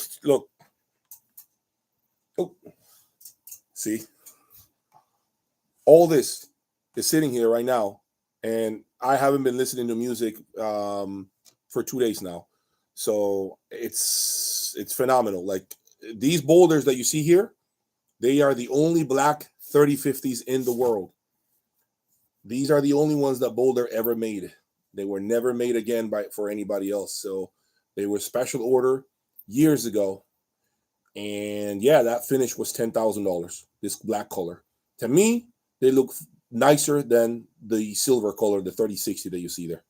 To me, the 3050 in black, the black finish is just prettier looking. But it is a huge upgrade, huge, price-wise. But yeah, the size of the 3050 is the same as the 3060. Same size, same chassis, same weight. They still come with the granite stands that you see there. But I can't even move them. And now, by the way, I know they're in front of the speakers, and that's not a great thing for sound, folks. But my room, I am going to be moving a lot of stuff around, and they eventually will be shoved back over here. They'll be here eventually. Okay, so that will come with time. The thing is, I need about 3 people to come and help me to move the 3060 and the 3050 from their positions. So it's a lot of work to do what I do. But I love it. I love it, folks.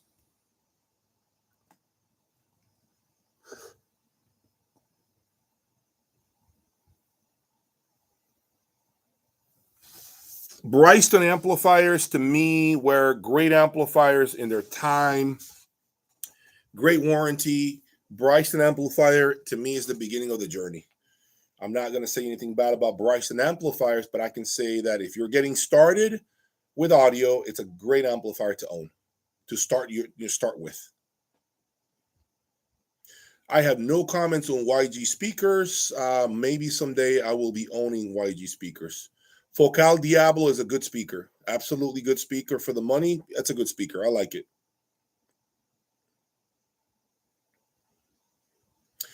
I have never heard Vitus amplifiers. I keep hearing good things about it, but I have never personally owned them or heard Vitus. Kronos turntable will be here hopefully in about a week. Von Stryker speakers. Greg Weaver loves them. He swears by them. He thinks they are the most real sounding speakers available. I cannot really deny his claims because I have never been in front of the speakers, so I have to believe what he's telling me. And at shows, I've heard it, but I've always heard that speaker very far away and in massive rooms where I really cannot connect with the speaker.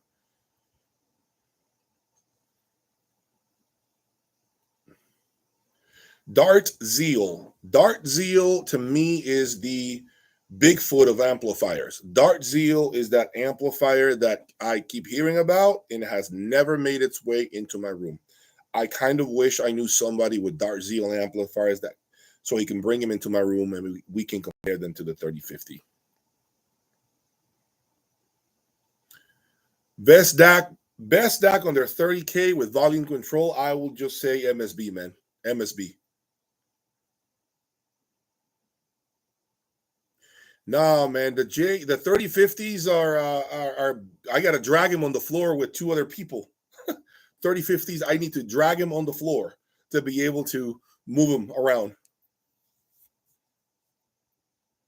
B&W speakers, I keep hearing great things about the B&W speakers. I keep hearing amazing things about the new D4 line, especially the 801 D4s. I keep hearing amazing things about B&W 801 D4s. And people sometimes are even saying that they cannot believe that speaker only MSRPs for what it does. They feel it should be far more money, a lot of bang for the buck. I heard the 802 D4s. I thought they were pretty good.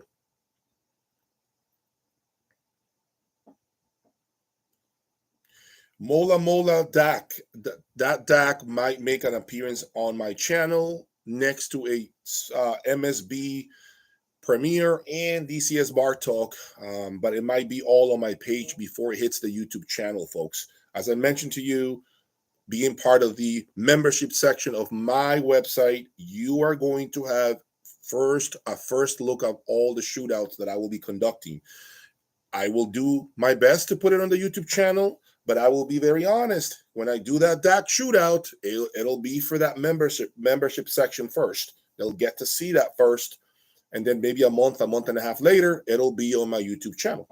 Okay, so depending on how desperate you are to see this shootout, if you want to see it right away, once it's done, I'll make sure I communicate that it is uploaded on my website and that you can go out there. And if you are a member, you'll get to see it. If you're patient and you don't mind waiting, it'll be on the channel too, on my YouTube channel in about, maybe a month and a half to 2 months later.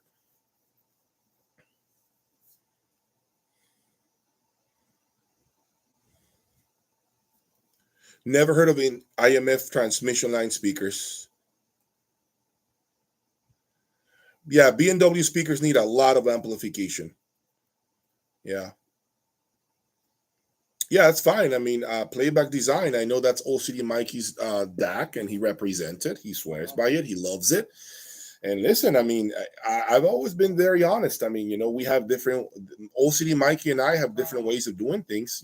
He has his path, and I respect him, respect his path, his passion. I mean, the dude knows, I think sometimes you guys get caught with the way he is and the way he delivers messages.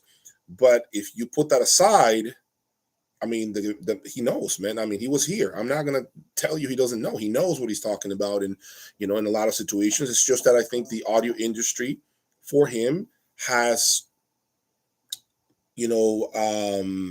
probably it's been such a long time. He's been doing it for such a long time that I think, he's kind of tired of a lot of the the acts that happen within the audio industry. And so I think sometimes that may come off as him being a little bitter. But when he had the design, that playback design deck, I mean, we had a fun time here, man. He was a lot of fun. He's one thing I can say about Mikey. Mikey, you never have a boring moment with Mikey. Never have a boring moment. Every time I'm bored, I can see myself talking to him so that I am not bored anymore. Yeah, he's got a personality, man. I just try to get along with everybody. The only guys who I don't get along with, you want me to tell you who the only man it is that I don't get along with? The dudes that come at me aggressively, the dudes that come to attack me. Those are the dudes that I don't respect. Those are the dudes that, if you come at me like a man. Talk to me like a man. Let's reason. Let's make sense of things. But if you start swinging at me, I'm going to swing right back. That's just how it is. That's my personality. But if you want to have a normal man-to-man conversation with me, we can have those all day respectfully. Absolutely. I will never disrespect you. But when you come at me and you start disrespecting me right out of the gate, I have to put these up. I have to put these up. That's what I'm going to do.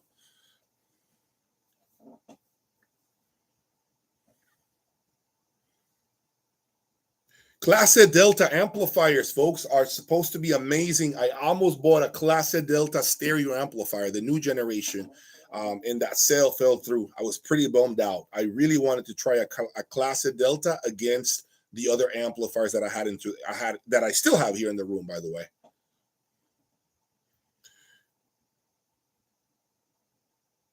Thank you, Alan. I appreciate it. Appreciate it, Alan. Thank you for the support. Franco-Serbian speakers, are they good? They're supposed to be pretty good. They're supposed to be pretty good Italian speakers, from my knowledge. I know, Mike sells them, and they're supposed to be great speakers. It's just the recognition. It doesn't have the same. It doesn't have the same attraction, or they're not as known as Sonos Faber. That's the problem. A1 Magical versus Focal Diablo. It depends, folks. I mean, Magical, as I mentioned to you, is a very revealing speaker, and it's going to be a speaker that, in my opinion, will always need your utmost attention, and for you to really pay attention to what you're doing around the speaker, and sometimes you guys are desperate to get great results, and you guys want to buy a speaker that you can just throw into the room and it fixes all your issues. And it doesn't. Magical is not coming to fix your issues. But it is a speaker that demands your attention, your care. Once you do it right, as I have found out with the S7s, you're going to have a hard time selling it. I promise you.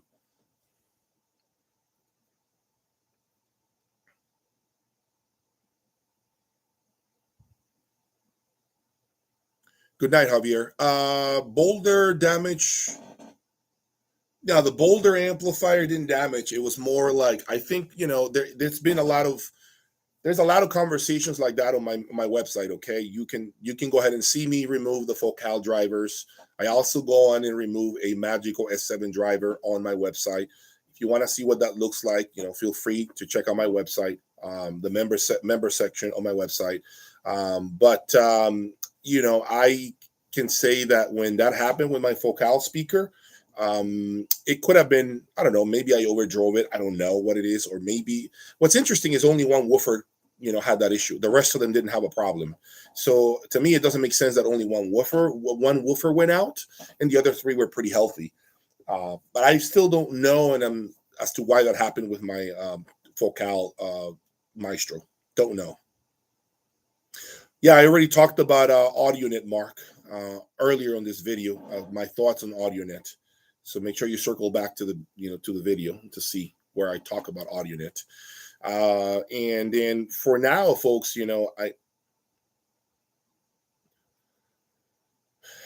Hi-Fi Experience, you're going to have to just email me for that, and I can send you the price sheets, the list prices for all the Artisania audio stands that I'm a dealer for, and all this will be uploaded on my website too. So, pretty soon.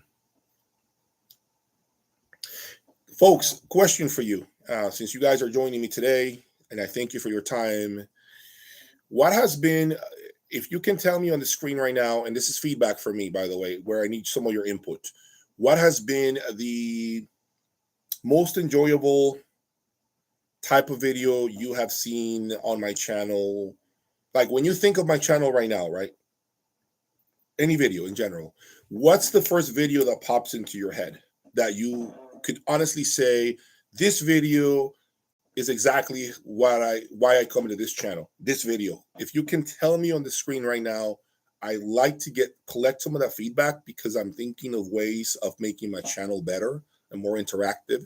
So can you please tell me right now, what are the type of videos that draw you in, that really have your name, that you feel I am made for you? This is exactly why I come to Jay for.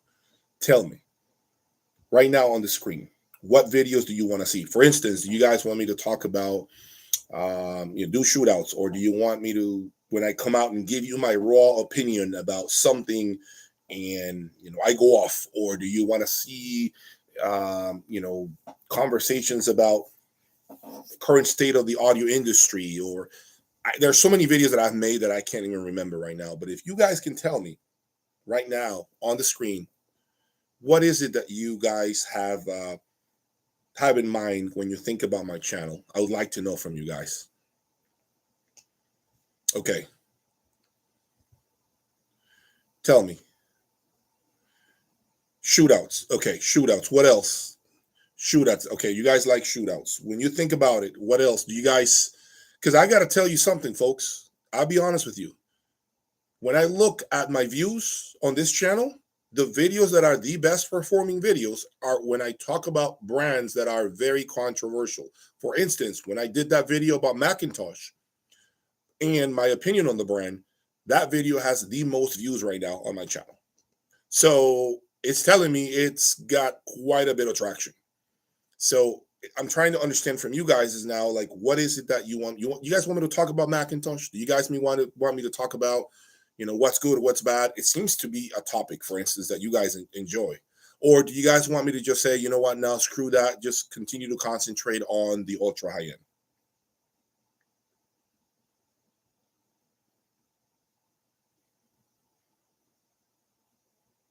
I do, yes. Yeah, folks, this is true.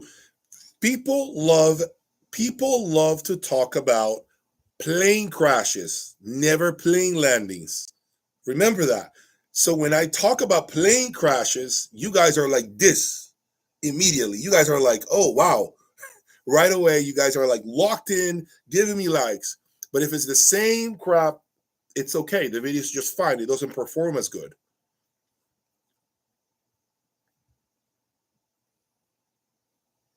Okay, so you guys like it when I declare what's the best. Okay. You guys like it when I do the shootouts. You guys like it when I do the cable swaps. Now, speaking of cables, do you guys know that videos where I talk about cables are very good performing videos? Anytime I talk about cables in general, or anytime I show you comparisons, cable comparisons, you guys love those videos. I mean, the cable conversation brings a lot of eyes on my channel. A lot of eyes, folks. I have to tell you that. Okay, so if I hear you right, you want more shootouts. You want to see when I come out and give my opinion about the best. This is the best product for this, and here's why. You guys love those types of videos, right? When I come in with passion, and I even go off and say, put any product here at my door, I promise you this product will be better than anything that comes through that door. It seems to me that you guys love that type of content. When I show that passion and aggressiveness of telling it like it is. Okay. I am hearing you guys loud and clear. Calling out the good, bad, and the ugly. Calling out the good, bad, and ugly is definitely something that I like to do. I don't do it as often, and maybe I should think about that. But I do like to tell you the good, the bad, and the ugly. There's no doubt. Server comparisons. So the server comparison will happen soon on my website, Rich. You will see my conversations about the Takeo Extreme and the All Render N30 SA. Cables, as I mentioned to you guys earlier, cables are tuning devices. I repeat, cables, I officially am here on the record to say cables are tuning devices. They are.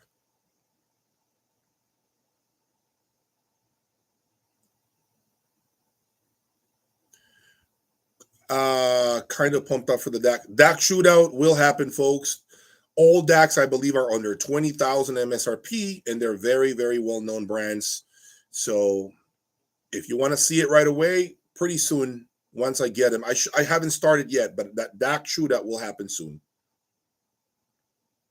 Nothing on legacy speakers anytime soon. Nothing on legacy audio speakers, folks. Nothing. No interest right now to bring any legacy audio. I'm not saying it's a bad brand. I just don't have any interest. All right, I appreciate it that you learned from me, and I know that you are a member of my Ultra plan, John. So I appreciate you supporting me and my efforts through my membership. Who in here now? I have been trying to do a comparison, but it's very, very hard. Here's what I wanted to do, folks. I wanted to do the most expensive comparison I could possibly think of, but I was trying to do this one, and unfortunately, I couldn't. I was trying to do the best Wilson audio speaker I have ever had against the best magical speaker I have ever had. Now, think about that. Think about what that would look like for my channel. Best magical speaker I have had against the best Wilson audio speaker. Think about how that would go for everyone. With my level of electronics, the cables that I have, spending the doing a proper comparison of the best Wilson against the best magical speaker that I have had in my room, I think that would be phenomenal for everybody to watch. Because as you know, Wilson and Magical are kind of like, they're Coke and Pepsi. They're right there.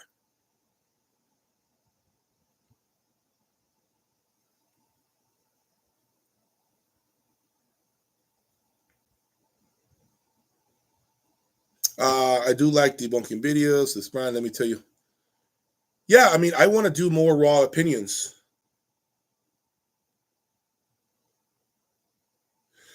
Guys, how do you guys feel about video content of me visiting people's homes and their systems? There is a customer of mine. He bought the 2160 and the 2110 Boulder from me. He is in New York. I will be traveling to his home in New York in December, right around the holidays, to set up his magical system with the Boulder gear. And I'm going to take a couple of my cables over there and tweaks. So I'll be doing that for him. What do you guys think about that? What do you guys think about me showing up at somebody's house and giving you guys an inside look of like a different system that is very well put together? Is that some type of content that you guys would be interested in seeing?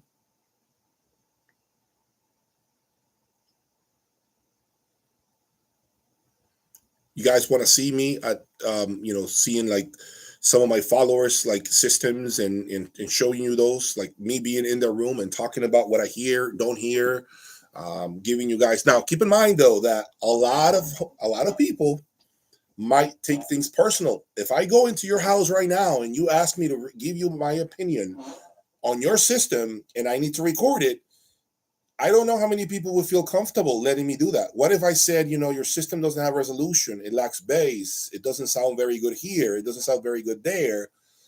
It might make you feel pretty bad. I mean, and again, I'm not trying to offend anybody, but do you see how that may be difficult to do?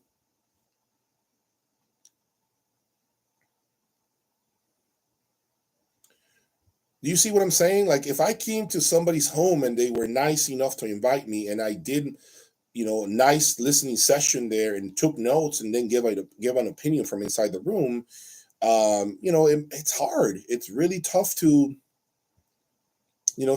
for a tough pill to swallow for many people.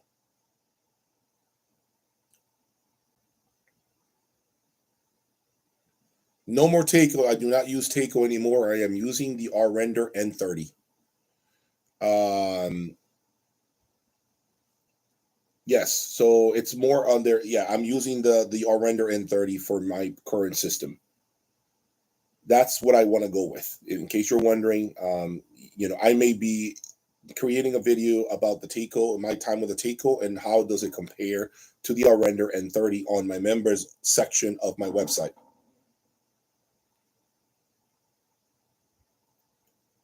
The Magical M9 was one of the best presentations I've ever heard. No question about it. Yeah, the Magical M9 was one of the best systems I've ever heard. Without a doubt, I don't think I've ever heard a system at a show sound that good. I mean, that's one of the best systems I've ever heard. But it is a lot of money and a lot of effort. They spent, I want to say, $1 million in that system, probably more. $1 million in the room alone. The system is clearly more than $1 million, but the room alone is, I think, $1 million. I mean, that room is phenomenal. That's a crazy room. Thank you for the invite. If I ever go to England, I can definitely come over and check out your system. But could you actually handle me and tell you the raw truth opinion, my raw truth opinion of your system? Because a lot of people might get hurt. I don't want to do that. And maybe I'm the one who goes. Maybe I'm the one who gets taken out and I'm hurt because I hear your system and you teach me how much better your system is than yours. Hey, it can happen. I'm okay with that.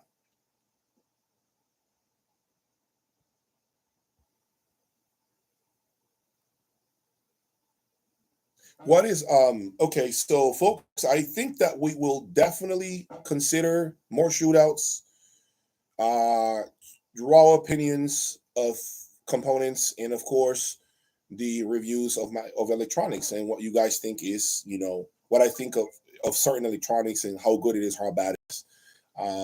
If you are wondering when that shootout will happen, the DAC shootout will happen hopefully over the next 3 weeks. But I have a lot of plans coming up soon. I will be at Capital Audio Fest next November, in November 11th, 12th, and 13th. And I hope to meet many of you guys over there. Okay, please, if you are in town and attending the show, be sure to say hello to me. I would love to meet you guys and talk audio.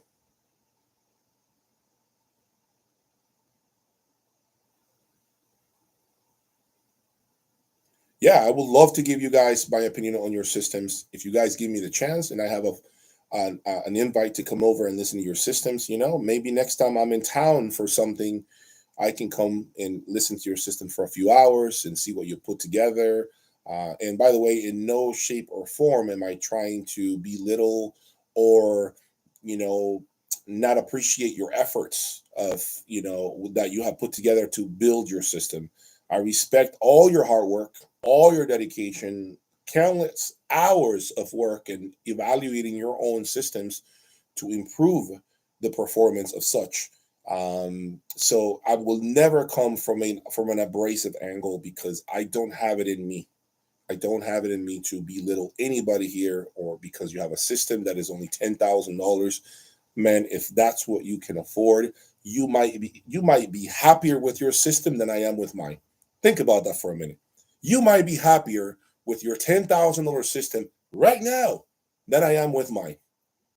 And sometimes that makes me wonder, is it true that they say that these people that are billionaires in the world are some of the most unhappiest individuals on planet Earth, yet they have the money to buy anything they want? And I'm thinking, I think there is truth to that, folks. I think there is a lot of truth to that.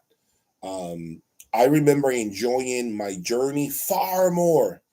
And I was just talking to somebody about this. I remember enjoying my journey far more when I was doing it at a lower level than when I am doing right now. And that's super sad to say. There is somebody right now who is buying a Mola Mola DAC, and he is super static. He can't wait to get this DAC. He is like reading every review online about it. He's just so passionate, like losing sleep over this DAC, right? He can't wait to receive it. And, that's the one thing that I envy sometimes. I envy that.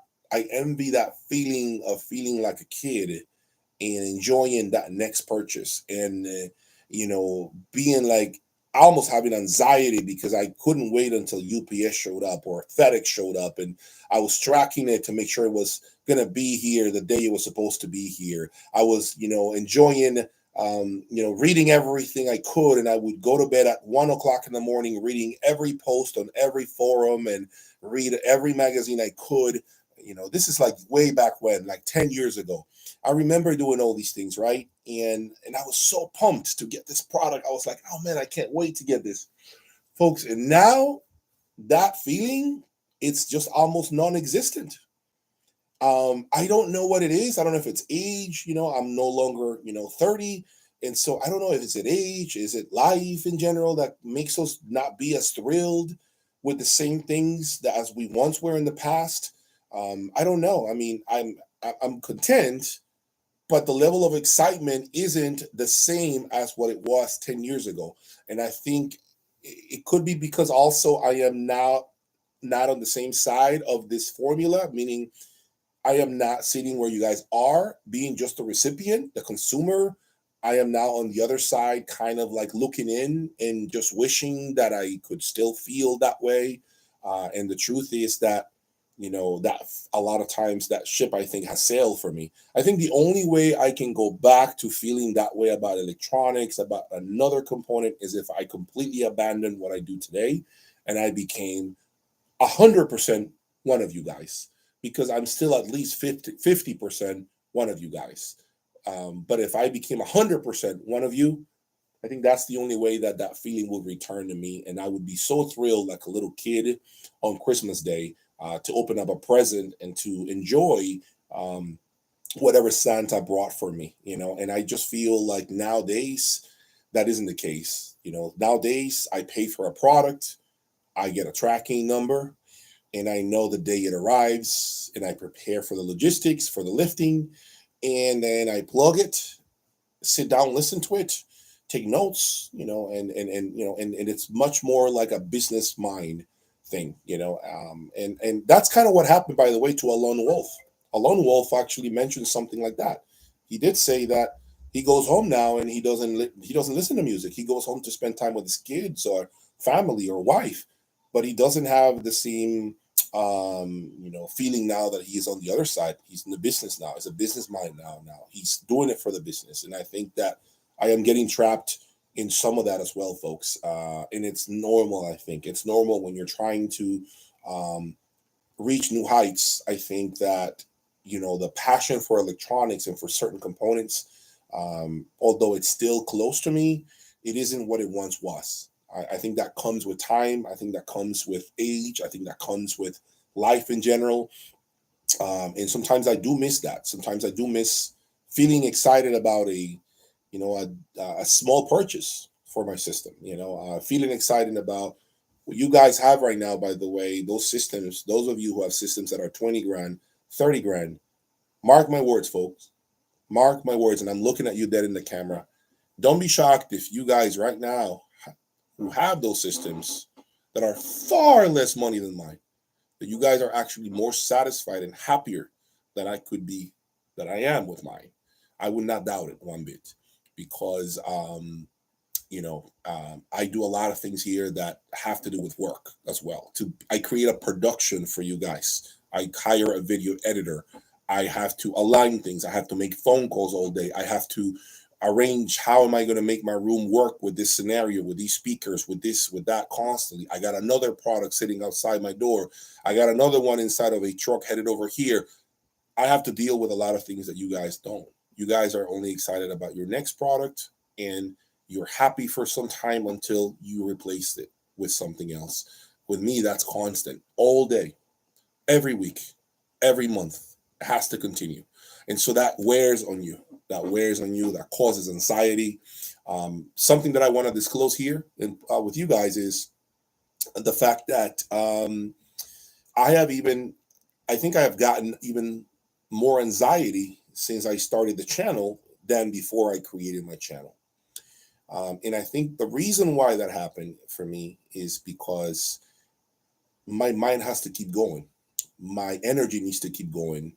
There is no time to put my feet up and relax. Part of the reason why I'm here today, and I didn't say this to you earlier during the video, is because I haven't put out any content with me behind the camera 4 days, 5 days. And that starts to reflect, and I start to understand why that is. And how do I know this? Is because when I see my membership, my subscriber count stay still and not move very much, that's typically an indication that I have not pumped out more content to keep the channel growing. So that's one of the reasons why I decided to put my laptop here and talk to you guys today. So doing this constantly, folks, creates a level of anxiety. And this is something that a lot of YouTubers, I believe, suffer from. This is something that you guys may never know. But if you want to run a successful YouTube channel, you're hearing it from me. There is some anxiety associated with it. Anxiety because you're frustrated, perhaps, that the content is not creating more views or getting you more subscribers, or the comment section is getting out of control, or how am I going to keep you guys engaged? What can I do to keep you guys wanting to be here every time I release a video? And so I am trying to control a lot of my emotions, and I think this is why sometimes when I make a change on my system and the product that made it sound amazing is no longer with me, and I replaced it with something else, and I realized that the product that I sold is better, that creates a little bit of anxiety. You see what I'm saying? Because now I don't like my system because it's not sounding like it did. Because I remember System X sounding amazing, and now a new version of the system is here, and I don't exactly feel connected with it as I once did in the past. That creates anxiety because now I'm hearing a system that perhaps doesn't reach out and touch me, doesn't reach out and perhaps punch me, it doesn't make me feel that it's real. And these are things that accumulate over time, creating a level of anxiety, believe it or not. So there is anxiety associated with doing what I do, changing components in and out. Like right now, the system is sounding phenomenal, but I know at some point, I'll have to figure out a way to move forward. And this vision, this mental vision, and the way it is talking to me will just be a vision and a memory over time. I don't know if I'll be able to go back to this 5 years from now.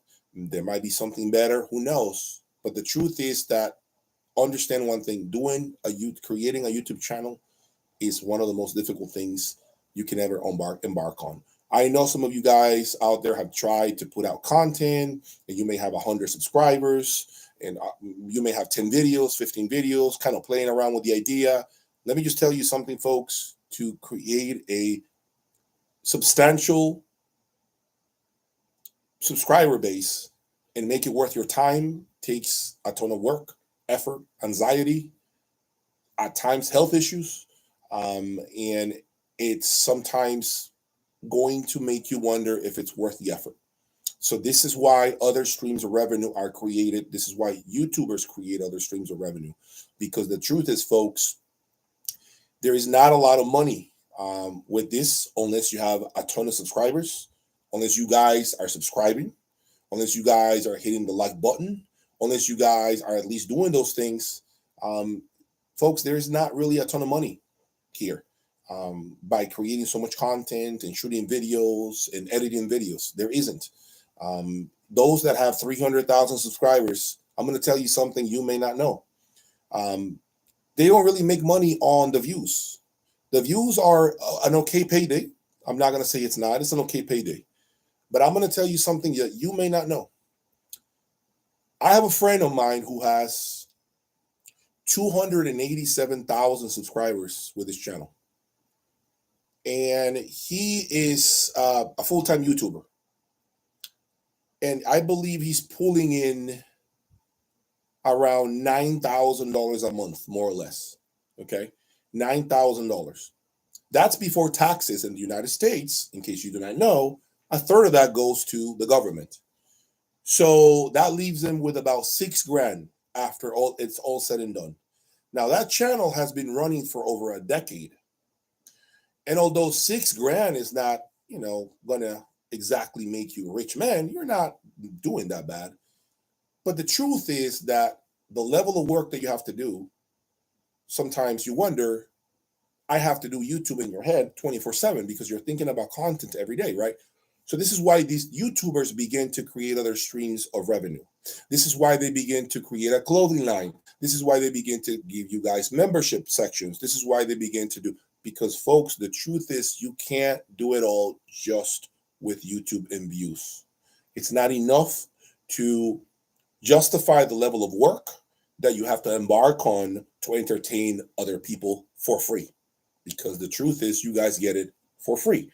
And we are banking on that like and that subscribe, that you guys subscribe to hopefully get us to grow and be more believable.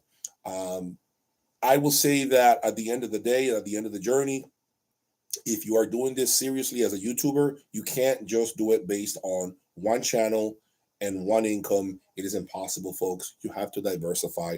This is why I branched out into a website.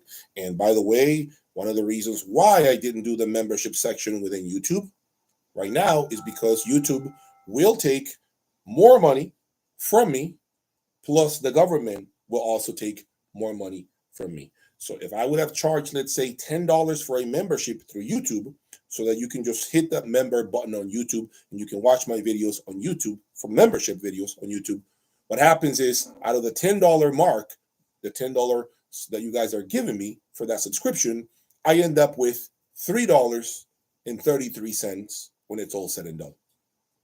Think about that. I do all the work, all the editing, all this stuff, and I end up with $3 out of the $10 you guys pay me if I were to do this strictly on YouTube. This is why I couldn't do it on YouTube. This is why I had to do it on a website separately. That only takes less money from me for those memberships. Okay, so now you understand the reality, and I'm giving you guys a deeper look at what it takes to keep a growing channel successful and to make sure that you stay on track. It is absolutely incredible the level of work that you have to do. And so I urge you, and I actually ask you guys to understand the reasoning why my membership was created is because, folks, I hate to say it to you once again, I don't make enough money on YouTube to justify the amount of hours that I spend away from my family. Yes, this takes time. Right now, I've been talking to you guys for 2 hours and 17 minutes that I could have been out there in the patio running around with my 6-year-old daughter. But I'm here talking to you all. So this is an example of why I want you to understand that your support is absolutely appreciated. And it's got nothing to do that I'm not going to turn into a wealthy man because you guys decided to donate to my membership, to become a member of my membership on my website. Believe me, it's not going to turn me into a rich man. It's not going to. But it shows just a little more appreciation because, yes, I could very well be out there playing with my daughter in the backyard than being here with you folks for over 2 hours. And I'm not complaining. I'm just giving you guys the raw truth of what happens. Okay, so I hope you guys understand a little better of, how hard it is to continue to do this at a high level. It's very difficult. On top of that, you have all these energies, all these things that are trying to shove you back down so that you don't continue to grow. For instance, your own health, anxiety, financial constraints, family issues, all these things that are also dragging you down. But yet you have to find a way to push through all those obstacles and continue to remain objective, positive, and keep driving forward. And that's one of the most difficult things to do here in social media. I don't have a Facebook page, folks, because I can't sustain Facebook, Instagram, which I don't have either, YouTube, my members only section. And remember, I have a 9 to 5 as well. I work for a living. I have to have a 401k. I have to have vacation that's paid. I have to have medical insurance. YouTube doesn't pay me for that. I don't make any money. You can't be in America without health insurance. You guys know that. The rest of the world may be in countries where health insurance, like in Canada, I think it's free. That's not how it is in the United States. If you have no health insurance, you're in for a world of hurting. And so I have to have a 9 to 5 to have health insurance, right? YouTube doesn't pay me any of that, folks. So I'm giving you real man-to-man and women conversation. This is the type of conversation that I think you guys want to hear from me, and I'm giving you the facts, raw truth, and honesty. Okay, I'm not trying to hide anything from you guys. Okay, so when you look at me and you think, if in your head you're thinking, why am I going to give Jay any money when he's rolling with this level of equipment? He doesn't need my help. It's not the point, folks. I just literally articulated the hurdles, the difficulties, the amount of work and hours and time away from my family. And so you're not asking me to do this, and I understand it. It's my choice. I get it. 1,000%. I'm 100% in alignment with you. All I'm doing here, though, is sharing a little more of me with you guys, so that when you see me talk behind that camera in the future, when you see me articulate things to you guys, or be mad about something or be passionate about something, remember behind the scenes everything I have just laid out for you all and all the challenges that happen. Okay, so I want you guys to always be on my side if you believe in what I'm doing. And remember, if I have you in my corner, if I have you guys in my corner all the time, I can continue to do this all day, every day. As long as I feel that I have you guys fist pumping me like this, and we can do this and fist pump each other and know that I can count on you guys every time to continue to support my efforts. Okay?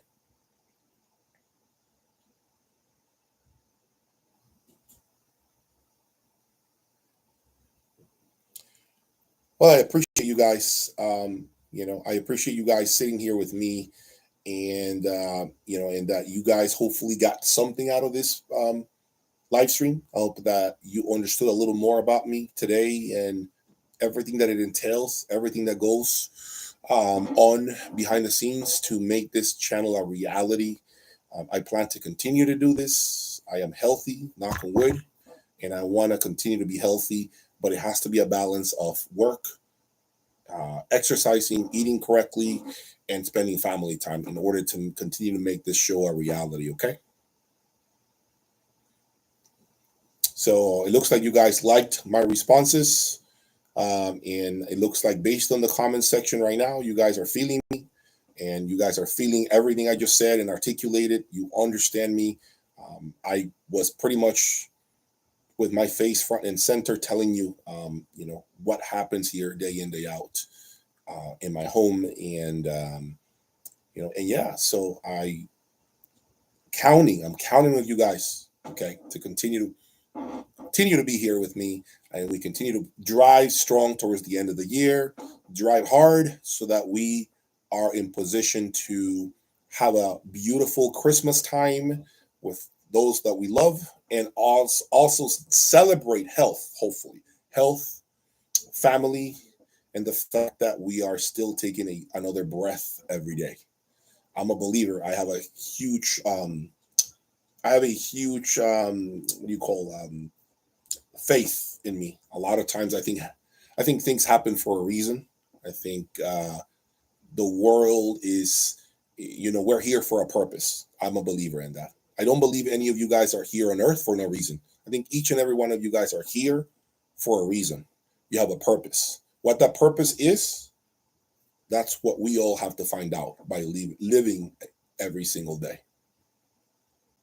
So I can get really deep into this type of conversation, although I don't do it often. Rest assured, I do this with myself oftentimes. So, yeah. So anyway, folks, it's been 2 hours and 24 minutes. I hope you guys have enjoyed this chat today. Beautiful Sunday evening now here in Florida. I thank you for your time. And let's continue to do this and support each other. Okay. Thank you again. And until the next time, peace.